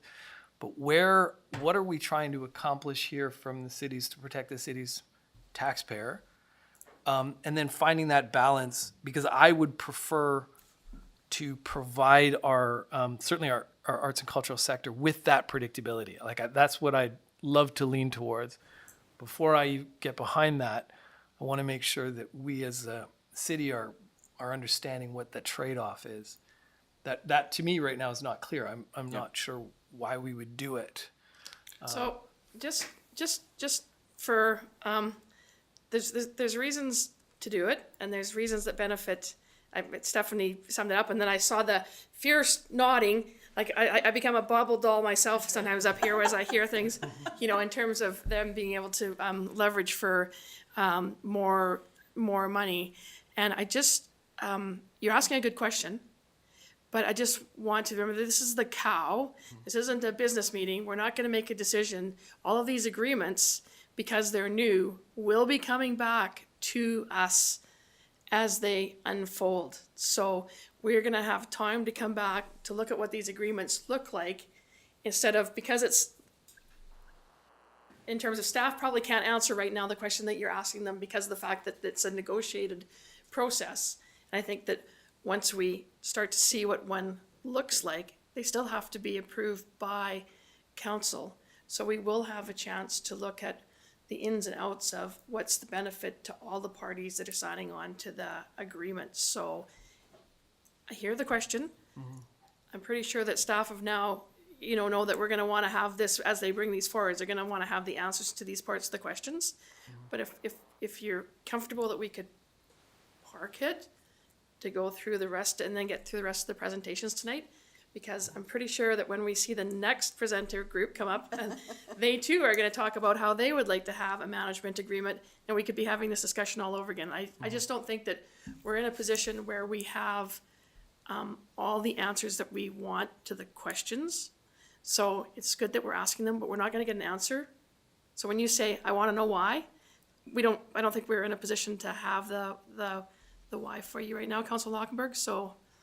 Mayor, just for clarity though, I hear that staff is working on a number of agreements, and I'm not sure if this is the first time I've heard of that, but we have a rationale for it. Anyways, you'll present that back. I'm just trying to understand what's And the. can I just speak? I think we did talk about this at the budget meeting on Friday, and Kevin, our CAO, the city manager, was pretty clear, like, council needs to come up with, to figure out what your values are. Framework. Right, and that is how we will decide as staff what should be negotiated in a service agreement. Right. Okay, so you're setting some direction for us. Got it. So you're not actively working on it now. Well, You're just getting we are absolutely having conversations with certain groups for sure. In city-owned buildings, if I may. City-owned buildings, It'll yeah. come back to our strat probably. It will, it's one of the items, yeah. Thank you. Councillor Woodward is next, and then Councillor Page. As we move forward, I would just request that we make sure that we aren't just looking at like efficiencies in these negotiations, because it's more than just efficiencies and budgetary items. It's, cultural building and social infrastructure. So it's not exactly like cut and dry. We can just look at the budget and say, yes, this works, or no, it doesn't. There's like kind of a larger aspect to it that, I think would be an important aspect too, especially in the cultural sector. So, that's all. Thank you. Councillor Page, you still? All I would add to that, in the rationale question, and in terms of like, obviously we're being prompted to generate such an agreement, but I take a broader scope and say, what will our framework be when we develop those? And then that will inform staff on the way back down. But for me, it's going to be what's in our OCP in terms of things we want to see manifesting in our community inside the social infrastructure realm. And obviously I'm stealing all of this stuff from the public library indoctrination I've gone through the last 4 years. But so when we look at those more ephemeral pieces that need to be activated and have been over many years, mayors and councils of the day decided the Capitol Theatre definitely should and could be restored, and therefore would be an asset upon the community for decades to come. And the same is true of the archives or the other, or one of our other theaters or any of the other buildings. But inside of executing on those OCP missions and making sure that they're there, that's kind of where we have that values conversation in my mind, and that's where we have a discussion around service agreement frameworks and what values are maybe not the best enacted by the local government on an ongoing basis, and how often do we want those terms to be renewed, and how tightly do we tie it to the OCP and the other pieces of our documentation in order to make sure that that activity is happening in a sustainable long-term fashions, and yet not necessarily something that city staff is continually being asked and prompted to feed one more year when we kind of know we're Canada's best art town. We have to ensure that these institutions have a baseline on some level. At least that's the framing that I see for a rationale. But again, I think it's something that council will have that discussion about that framework, and then we'll have that values wrestling as well and say, does that make sense? Does this make sense? How are we going to tie it all together? What's in scope? What's out of scope? But that's the framing I've been using. That's how I see it. That's helpful. Well, it's kind of how I see it and was raising it, that if we're negotiating or starting to put together service agreements before having had any of that discussion, it seems I think it's before that it's a little premature. And I appreciate why we would do it in general from your perspective, and I think it would be great. It's now, what is the city's perspective on it? We'll have a strat plan and work it out. Absolutely. Yeah. And I mean, I was bringing that up because there was a discussion around the table before, and so I went through research and wrote up one just as a template and a starting point, and being prepared to of course have that time the city needs and city staff needs to do all of that. That's totally understood. Like, this is, I think, the very starting point of what we are talking about. Yeah, makes sense. Thanks. Thank you very much. I don't think this is a new topic, because we have, it's new, but it's kind of always been there in terms of they come every year and they always have to ask, and it's kind of hat in hand. And so I know that there's been, maybe not in this formal a setting, but there's been that, is there a different way for these groups to be able to know that there's funding? So it's not particularly new. I know it was floated around our table in the last 4 years, but not really in an official construct. So thank you, Stephanie. And as I try to think about my segue to the next group, so as I recall, my history of Nelson, that the Capitol Theatre was actually the movie theater. And in fact, my mother was an usherette in the movie theater back in the 40s. So perhaps we could now call on the next presenter, who is Astrid Herodal from the Nelson Museum and Art Gallery, to confirm that, yes, the Capitol Theatre was once actually the movie theater in downtown Nelson. Well done. You're gonna have to find a photo of her mom now. You should see the photo of my mom. We will look through the very vital archives to see what we can find. I feel like we need to stretch after that, because you'll heal some duplication, certainly, in terms of the service agreement, because it's something that I've been bringing up since at least 2018 and sent a draft to the city in 2021. So was it the movie theater? I believe it was, yeah. Thank you. Take care. Thank you. Thank you. So you're gonna have it. I'll press the buttons.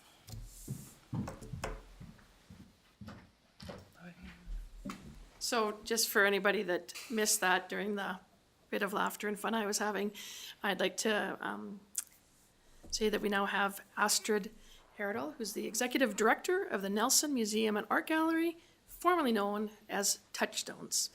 Over to you, Astrid. Thank you.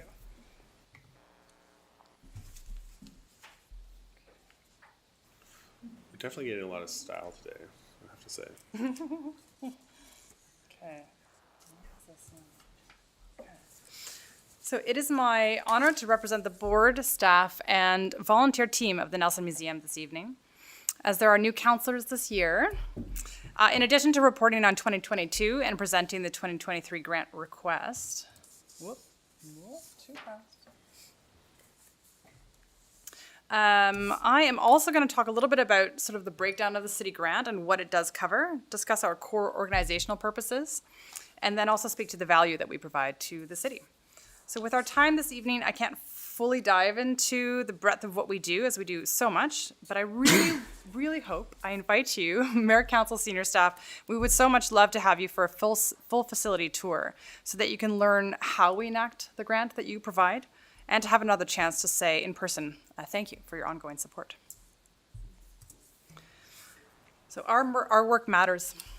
It matters locally, regionally, provincially, and nationally. The Nelson Museum is a fundamental component of Nelson's social infrastructure.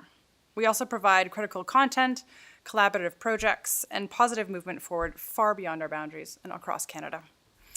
At the Nelson Museum, we celebrate diversity, history, and culture.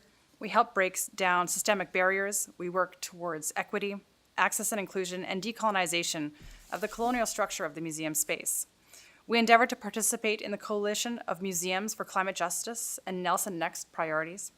We help to create a welcoming place for visitors. We improve the quality of cultural life for residents and future generations, and so much more. The Nelson Museum Archives and Gallery is a multifaceted organization. As you can see, our core work is listed here. The individual components listed are each very specific, requiring great expertise. What is vital to understand is the magic that occurs when combined. The culmination of these facets creates a unique and powerful educational environment focused on equity. It creates an ongoing historical legacy for generations where we create critical dialogue about positive and deeply negative aspects of regional history. Our purposes move us towards climate action within our sector, and very importantly, our purposes support youth mental health and overarching community health. The City of Nelson provides the museum with an operating grant, which in 2022 provided 23% of our operating budget. This funding is used to leverage significant regional, provincial, and federal funding to the benefit of this community. For 2023, we are requesting that the City of Nelson meets 2023 funding levels. We are currently at 2015 funding levels. I understand that the city is sometimes cautious when considering regular inflationary increases. However, if the City of Nelson grant had increased at a rate of 2% each year since 2015, and I've added just 6% from 2022 to 2023 with sort of national averages of inflation, our 2023 operating grant would be $282,000. This is our request. And although I am here requesting our 2023 operating grant, we all know that the topic of a service agreement is very near and dear to us, the Nelson Museum. I look forward to working with corporate services of the City of Nelson as they move forward with tackling this important and complex task for many organizations. I am thrilled that a service agreement for the Nelson Museum is on the corporate services work plan for 23-25. As stated, we did submit a starting point draft in September of 2021, and I've had several meetings with staff about the importance of this kind of service agreement. As many know, and a service agreement provides a solid funding platform, allowing for greater sustainability, responsible growth, relevance to our community, and a stronger economic impact. One of the things I'd like to note too is that it's not just about sort of ongoing levels of funding. It's more than that. It's about the fact that we will remain open, the fact that our doors won't close on a whim. And there's also many other funding organizations within the province and the country that are very wary of organizations like ours that don't have a service agreement. The collection, the archives, the physical presence of the history of Nelson is in the balance. if we don't have that actually protected. And organizations like the BC Arts Council, Heritage, the federal heritage level, they feel as though their funding could be compromised as well if they fund an organization that isn't guaranteed. So it's more than just sort of convenience every year. So since 1955, we have operated to serve our community. Over the last number of years, our budget has increased significantly to ensure that we are providing the most critical, equitable, relevant, and exceptional programming as possible, and to match rising costs, of course. And I'd like to thank Mary Morrison for your comment at the January 27th Special Council meeting. You publicly recognized that there are many excellent grant writers in the nonprofit sector throughout the city. Thank you. And on that note, as you can see here, we continue to increase our grant funding, which in 2022 was over $534,000. So this is in addition to the City of Nelson grant that we bring into this community. That's not earned revenue, that's only grant revenue. And it is because of the City of Nelson grant that it enables us to be able to leverage that kind of funding to bring into the community for the betterment of us all. With rising inflation rates, of course, funding changes at multiple levels, a decrease in fundraising and shop sales, and much more, we have still moved forward with solid financial management and are solvent for 2022. We are now hitting $1 million in our operating budget, and it's more than doubled since the last number of years, this last approximately 6 years since I've been around. It's something that is very much about being able to better serve our community. Our expense breakdown are as follows. 27% goes towards exhibitions, programs, archives, and the collection. 16% of our total operating budget is building maintenance and leasehold improvements. 11% admin and insurance. 6% is artist fees that through the gift shop, and 40% salaries and HR. The City of Nelson grant, and this is something I wanted to bring to the attention particularly for new councillors, is just an understanding our grant allocation. So of the City of Nelson grant, 21% of that grant goes directly back to the City of Nelson through insurance payments, Nelson Hydro, fiber optic rental, and water garbage sewer tax. Of the second chart I've had here, of the total grant from the City of Nelson, 63% of the Nelson grant goes towards building costs, utilities, and insurance. 16% in 2022 went towards admin costs, such as IT and internet, and 21% went towards staff wages. And to note that in 22, this 21% of the city grant covered only 12% of the total Nelson Museum wages. It's also essential to note that although the city grant does not go directly towards programming costs, it is a vital grant to keep the doors open for us to be at 502 Vernon Street, a city-owned facility. And there are no other grants that support this level of building maintenance or operations. Our BC Gaming and BC Arts Council operating grants do not cover building costs in any way. Most project grants allow for a maximum of 10% of a grant budget to cover admin or overhead, while infrastructure grants support leasehold improvements, not operational building expenses at all. Yeah, there we go. Here we see the city grant in relation to our operating expenses. In 2015, the operating grant comprised 45% of the Nelson Museum budget, while in 2022, it was 23% as previously noted. As I'm sure you can understand, despite our great perseverance with grant writing and solid financial management, the grant remaining at 2015 levels does erode our capacity to further expand our service to the region. Now, moving from finances to what we can do with our funding. So tonight, due to time limitations, I'll note a few key areas of success, and I hope to share more with you in person when you visit us. So 2022 was a year of great change and fantastic work.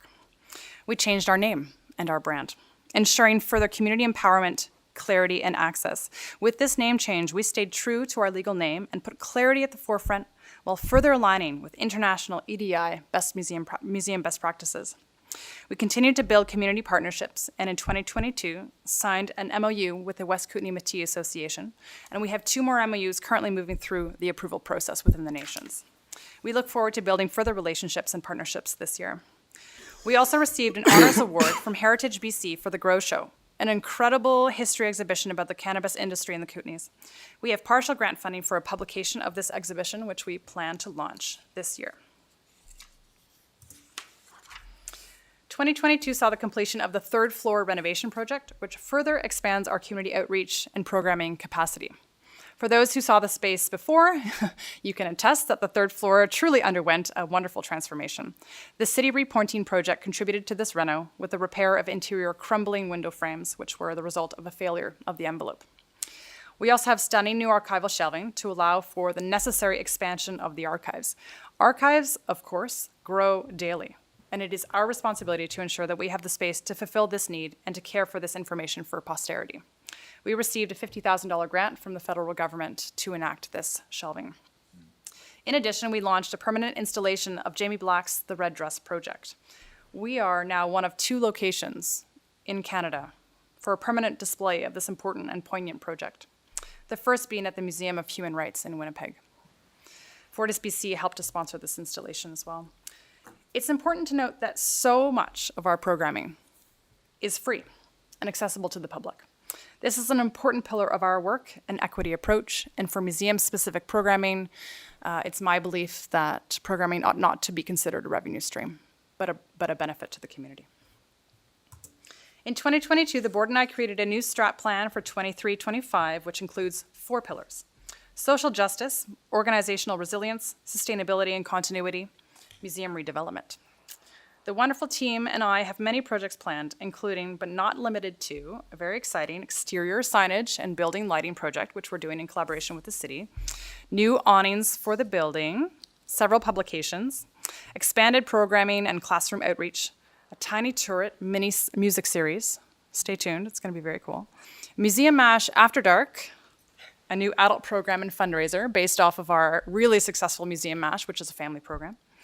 DEI and decolonization projects and community programming, and new, as of January, free youth membership sponsored by local businesses. So as of the beginning of this year, all youth under 18 can have free membership and visit the museum, galleries, archive, and bunker for free.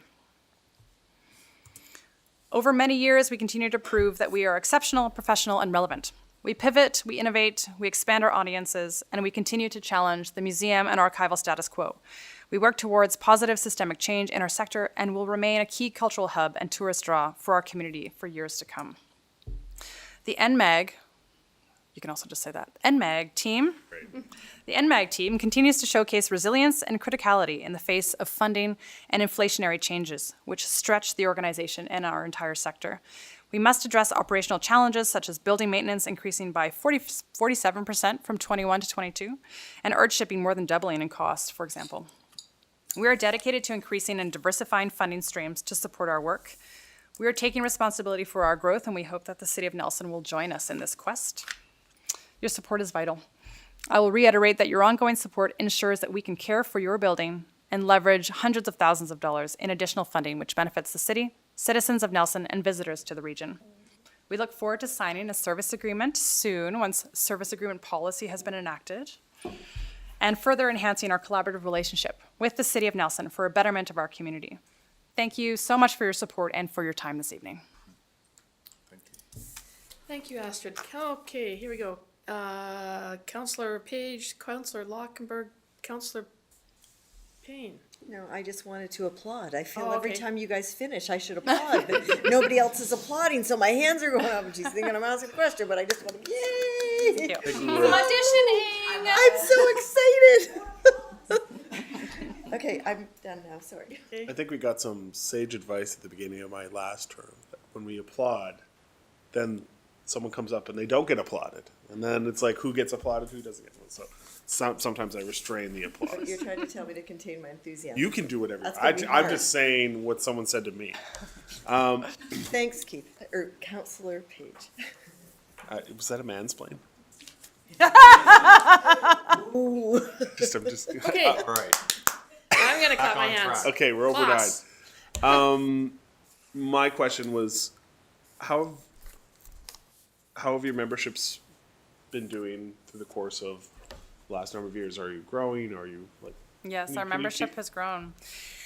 So, we were, of course, unsure as to how COVID would impact our membership base. And it increased over COVID. significantly. So we're really excited to see that our community saw membership as an opportunity to continue to support the museum, both financially as well as philosophically. So we were happy to see that. And for us, really, access is one of our most important pillars. And so wanting to move forward to ensure that there are as few barriers as possible. And so this is why the free youth membership has come on board as well. And we're really pushing that throughout the community. It's just launched, and we've had support from several businesses. So, you know, we're excited to move forward. We have new software as well. We were able to get some grant funding through the BC Arts Council for COVID-specific programs, and one of them was a little bit of a digitization move and sort of new IT. So looking at new software is going to really enable us to track our membership in a better way, really looking at who's coming in, how often, when, where are they from, etc. So then we'll be able to provide more information to the city and also to the RDCK in terms of our membership base. Okay. And if I may, on a just slightly different tangent. Tanjaway. Tanjaway. Can you let us know how the sports collection is doing? Now, because you guys have established, I believe, a service agreement with the RDCK to we do. that we have sports collection at the NDCC. Yes, so it's exciting. We have now a lease agreement with the RDCK for the sports museum, and actually, Bill McDonnell is here this evening, so it's really wonderful to continue the legacy that Bill and Ann created through the Sports Museum and to now formalize the agreement with the RDCK to ensure that the Sports Museum remains in that space. And we're working slowly through looking at each cabinet to ensure that we can, well, it's been a process to bring in every single item from the Sports Museum collection, ensure that it's accessioned properly into the Nelson Museum. Yeah. That involves so many staff hours and digitization processes, et cetera, et cetera. So that process is done. We've also done that with the collection that was at the Civic. Yeah. Yes, and then the Civic is kind of another beast, which we'll work with the city on, we hope, so that we can ensure that that portion of the collection that's housed within the Civic Theater can go back to the Civic Theater and remain in that space, because it's just so wonderful to have as a community amenity in the Civic. And To be curated. yes, exactly, and to be curated. So what we're trying to do is continue to get more BC gaming funding so that we can add another staff person specifically dedicated to the Sports Museum and to ensure that we're working through the collection, curating the cabinetry, updating the information. We do have a new cabinet with specifically looking at women in sports in Nelson, because that was a bit lacking. So we're excited to move forward with that. Thank you. Councillor Lockenberg. Thank you, Mayor, through the chair. Astrid, the two questions that are sort of related around the finances. The first is similar to the question for Stephanie about lost revenue during the pandemic and how much you were able to identify or claim from. Did you get any portion of the restart funding? From the city of Nelson? Yeah. No, we did not ask. Did not ask. No, we chose specifically not to ask for emergency funding from the city of Nelson because we were able to secure a great deal of federal, provincial, and regional funding. And so we wanted to ensure that other organizations that didn't have access to those funding streams were able to access the city of Nelson funding. Interesting. Okay. So going forward, just to be clear, if you missed it, there is about $200,000 in our restart funding that has a very specific, well, I think we gave staff some flexibility on this, but it's pretty clear that it's to replace lost earned revenue from the pandemic. Now, there are not many organizations that are going to qualify for that restart funding. In my mind, there's actually maybe only 2 or 3. And so that portion of funding is going to be depending on the final sort of work done by staff on this, of a percentage of your, so you'll need to really capture how much lost earned revenue from COVID so that you'll be able to capture that revenue. It's pretty significant, so I would definitely make sure that that's on your radar. So the second question is related to the rising operating costs through the pandemic, and it was pretty significant. That's your well, since 2014, it's almost doubled. Since 2020, pretty significant. Now that's not obviously including capital. It's just operating. Some of that does include capital, yes. So for example, we have some of our leasehold improvements from 2022 still within that budget that we've offered. Operating budget. For this purpose, yes. But Okay. it doesn't show up. It shows up in a different way, of course, when we're looking at our official financial statements. Our year end ends December 31st, so when we have our financial statements and our annual report, I'll make sure that you all have a copy of that. Yeah, thank you. So then, just so I'm understanding how the use of our grant to you is right now, you've got in it that quite a bit of that grant is going right back into the building itself, maintenance, utilities, insurance. Are we counting in kind? Are we expensing sort of the time of Sam or any of our staff in terms of their work or support in maintaining the building? That wouldn't be in their budget. It's not in, yeah. Okay, so the building maintenance, building maintenance, some of the stuff that you've identified that come back to the city are not the use of staff time. None, no. So the agreement that exists within the lease is that the City of Nelson is responsible for the envelope of the building. And and us as a nonprofit society is responsible for the maintenance of the interior, including all of the boilers, et cetera, all of the mechanical systems. And so we have a contract with High Five Maintenance, and High Five Maintenance ensures that all of those very complex systems, the HVAC system we have specifically for the gallery space, for the collection, which has best practices for museum standards, which has a very specific level is adhered to, and all of the complex systems throughout the building are maintained. That's our elevator. You know, we have 2 elevators in the space, so that's everything to do with the interior. So that has nothing to do with all of the responsibilities of the city in the exterior. And any of there's only been interior work done by the City of Nelson recently on the 3rd floor because of a failure of the envelope specifically. Because the envelope is the responsibility of the city. There was water penetration, our window frames, the plaster was just crumbling everywhere. And so that was fixed as a result. Right, okay, then so as a follow-up, maybe this is to staff. It seems to me that we're not taking advantage of some of our staff expertise in certainly Sam, who's relatively new to the job and has an enormous amount of expertise in some of this. Would it not make sense for him to be supporting? I think he does. I think you work quite closely with Sam Allison as far as, situations with the, at least the capital side of the building and pieces like that. We also contract with High Five to do the, the maintenance, and sounds like the museum is doing the same. There may be other opportunities or solutions or things that we could look at, but to create some synergies there. But we're both using the same provider, so. Yeah, so there is communication that exists as a result of that. So High Five knows the building intimately, and so then can communicate, of course, with Sam and Colin Innes and others. And of course, there's always connection when we have a leak in the gallery space, which occurs quite regularly as a result of some of the issues on the flat roof. That's always a connection point, both with Sam and with High Five Maintenance, so that everyone's on the same page and we have that understanding. So in terms of sort of building expertise, that really does come from High Five, because it is the responsibility of the nonprofit society that operates within the building to maintain the building. Okay, I would just suggest, and maybe I'm misunderstanding, but I would suggest that some of Sam's expertise goes beyond, isn't replicated by High Five. Like, he's really developed some expertise in terms of thinking about energy efficiencies and alternative heating sources. Like, he's sort of thinking ahead in a way that more strategically than I'm imagining High Five isn't so much. And that I'd love to see Touchstone get to the place where it becomes a highly sustainable building with really efficient heat.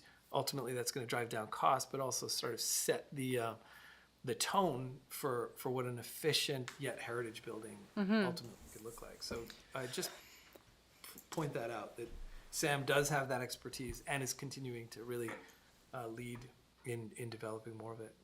Yeah, and I think that I agree in that Sam does have that expertise, and we have informally discussed partnering on grants. Because if we were to look at sort of a change of the structure and the way that we operate the building, then that would be a change to the lease. And so that would be a whole other sort of conversation in terms of whether or not now city staff are using their own time to manage buildings. That's I think, a completely kind of different conversation. Whereas if we're looking at how the city and the museum can partner on writing grants, that's something that's really exciting for us, because of course then if we have the weight of the city behind us and the city is looking at several of their heritage buildings, for example, and wanting to be an example of how heritage buildings could be also sustainable and bring down greenhouse emissions, et cetera, with so much new technology and heat pumps, et cetera, that would be really wonderful for us to be a part of. And I would be certainly open to talking about that with Sam. Great, thanks. Any further? I have an easy question. Okay. Because the previous presenter called it just her own verbiage, the service and management agreement, operations and management, but then I'm understanding that the lease is separate. It is part of the considerations of keeping, would the lease ever be a part of that? Because I'm hearing operations and then I hear lease, and it's just all me learning. So separate. So service agreement really is about this ongoing funding, and leases are building specific. Yeah, okay. Yeah, and It's not even a question. And the terminology, the reason I've used the term service agreement for many years now is because it's best practice across the country. Standard verbiage. It's standard verbiage in the sense of municipalities, not just across BC, but across the country, have agreements like this with organizations like ours. For us specifically, when we have the care of the archives and the history collection, there is a need to protect that. And often our organizations like us are actually a body of the municipality, so they're actually a department. I was just Googling whereas that. I'm like, whereas archives? for us, we're a separate nonprofit society, and most organizations like ours have a service agreement. And it's a recognition of the fact that we are not just an entity floating around in the municipal void without contributing. It's very much about saying you provide a vital and necessary service to the city by caring for the archives, the collection, having the public art gallery, and the museum, and the heritage site that is the Cold War bunker, and the sports museum. And so that all of that we do is saying, the city says, we recognize that this is a service that is vital. If you didn't do it, we would have to do it. So we're having a service, there's an operating grant that's associated with that, and building maintenance is a part of the service agreement, certainly, and a part of the lease as well. But I use that term and probably wouldn't use the term operating, because I think for us it's vital to have an understanding of the fact that we are a separate nonprofit society. A service agreement does not have any programmatic terminology within it, meaning this doesn't sort of change the relationship with the city, in that we program our own space, and we have full control over what it is that we do in the galleries, for example. And so there, from BC Arts Council and sort of other funding bodies, there is sometimes a worry of censorship and other things that might come if there are sort of operational or programmatic pieces that come into an agreement like this. So. Okay. And just to help me understand, are there provincial or federal archival organizations that you are Yes. a member of those bodies, and do they have standard and ongoing funding? They do, yes. So we are part of the BC Museums Association, pardon me, it's a long day. Heritage BC, Canadian Museums Association, Association of Canadian Archives. And so because we're a multifaceted organization, we're kind of a part of different umbrella bodies. And they are funded by the province, and they're funded by the federal government, depending on where they are. When we sent in the draft service agreement, we did provide a number of examples from other municipalities of different service agreements that archives and galleries and museums have with their municipality. So there are certainly examples out there. It's not starting from scratch. Yep. It's just really about finding the best fit for the city of Nelson and for the organizations within it. Thank you, very helpful. Councilor Woodward. Thank you. On a totally different track, I'm just wondering about digitization of your archives, because I was, as you were talking, I was thinking, wow, like all this material is in this one building,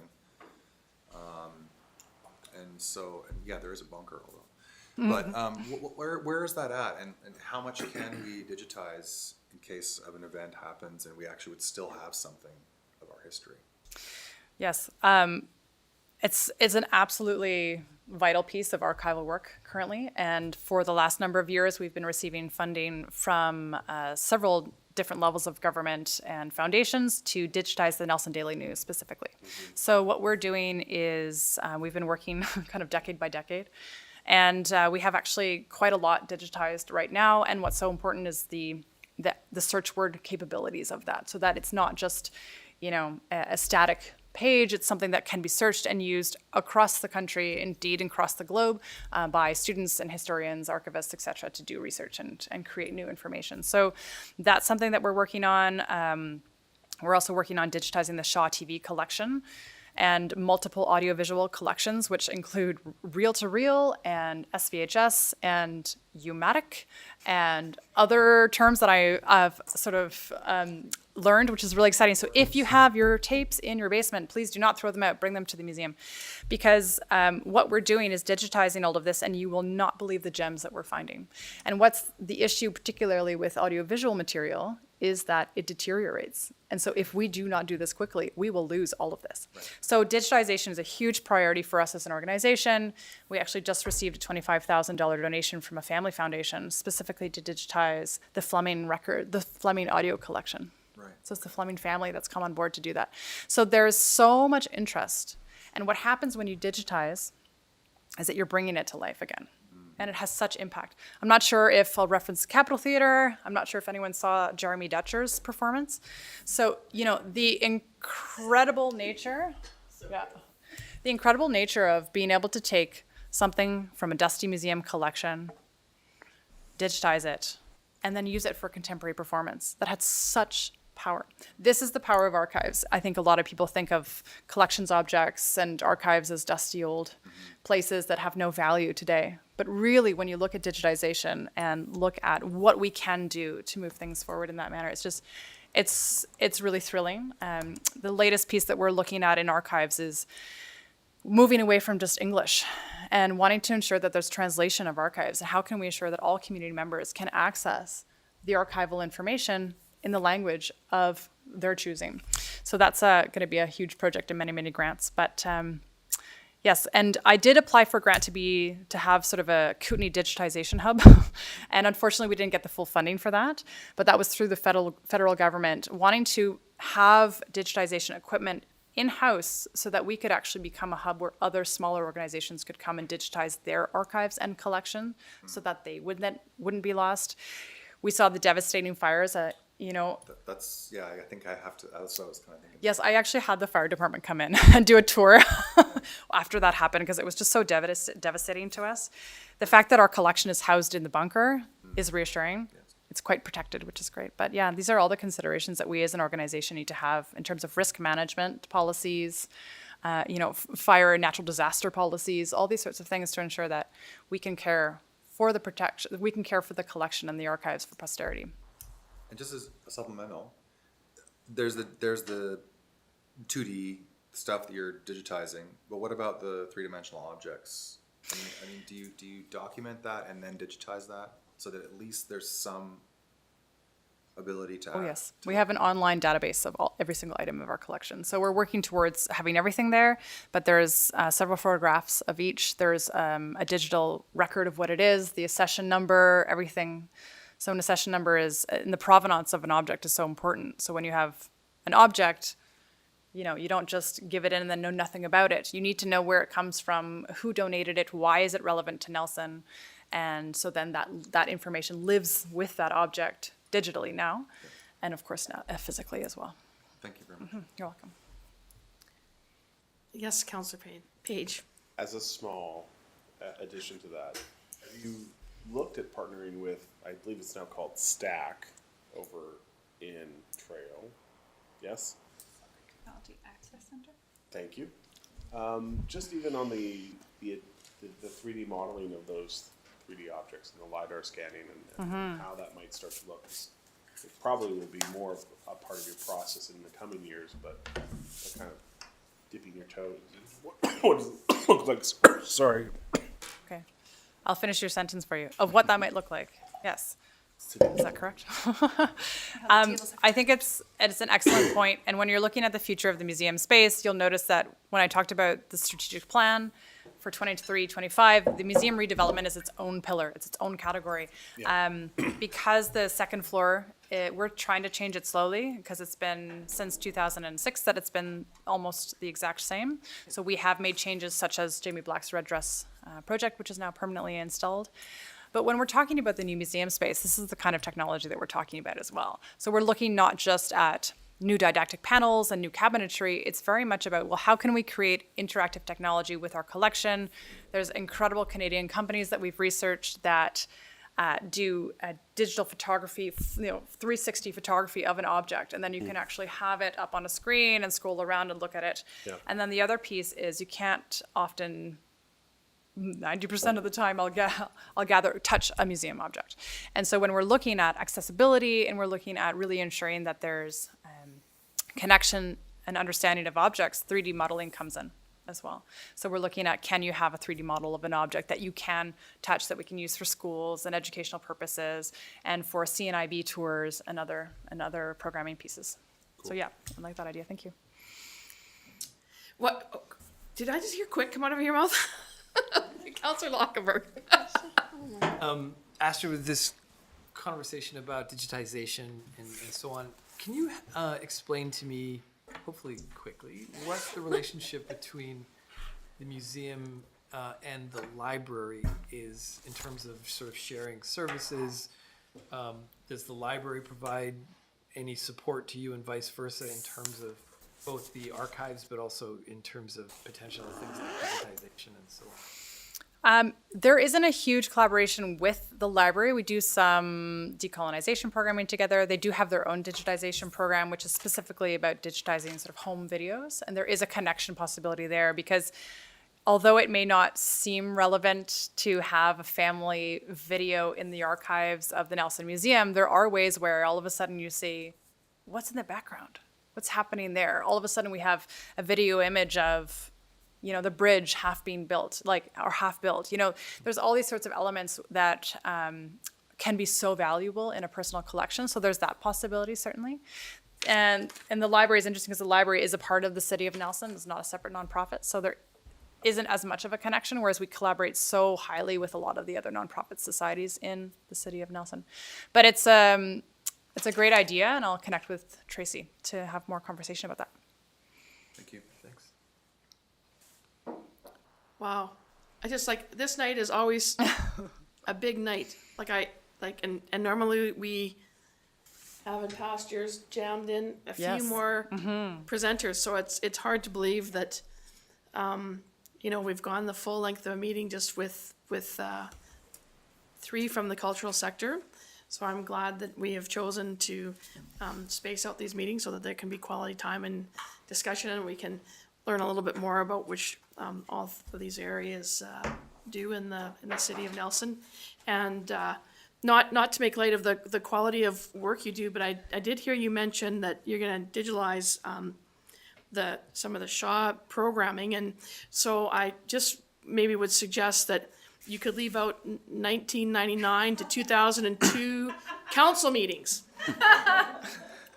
And probably save myself and previous Mayor Dooley. It's so if you kind of get busy, 1999 to 2001, you could kind of. I'll pass on the information to JP. You could drop those ones off. Anyhow. Thank you Thank you very much. Thank you, Astrid. Thank you, Stephanie. I see you still in the back. Sid, I see you still there. Oh, thank you to our audience who has stayed on through the whole event. Congratulations on that. So, there's no late items brought to the table. So, Because you can speak we over are top at of snaps, and you can't. item speak over number top of 14. If I could have a resolution to adjourn.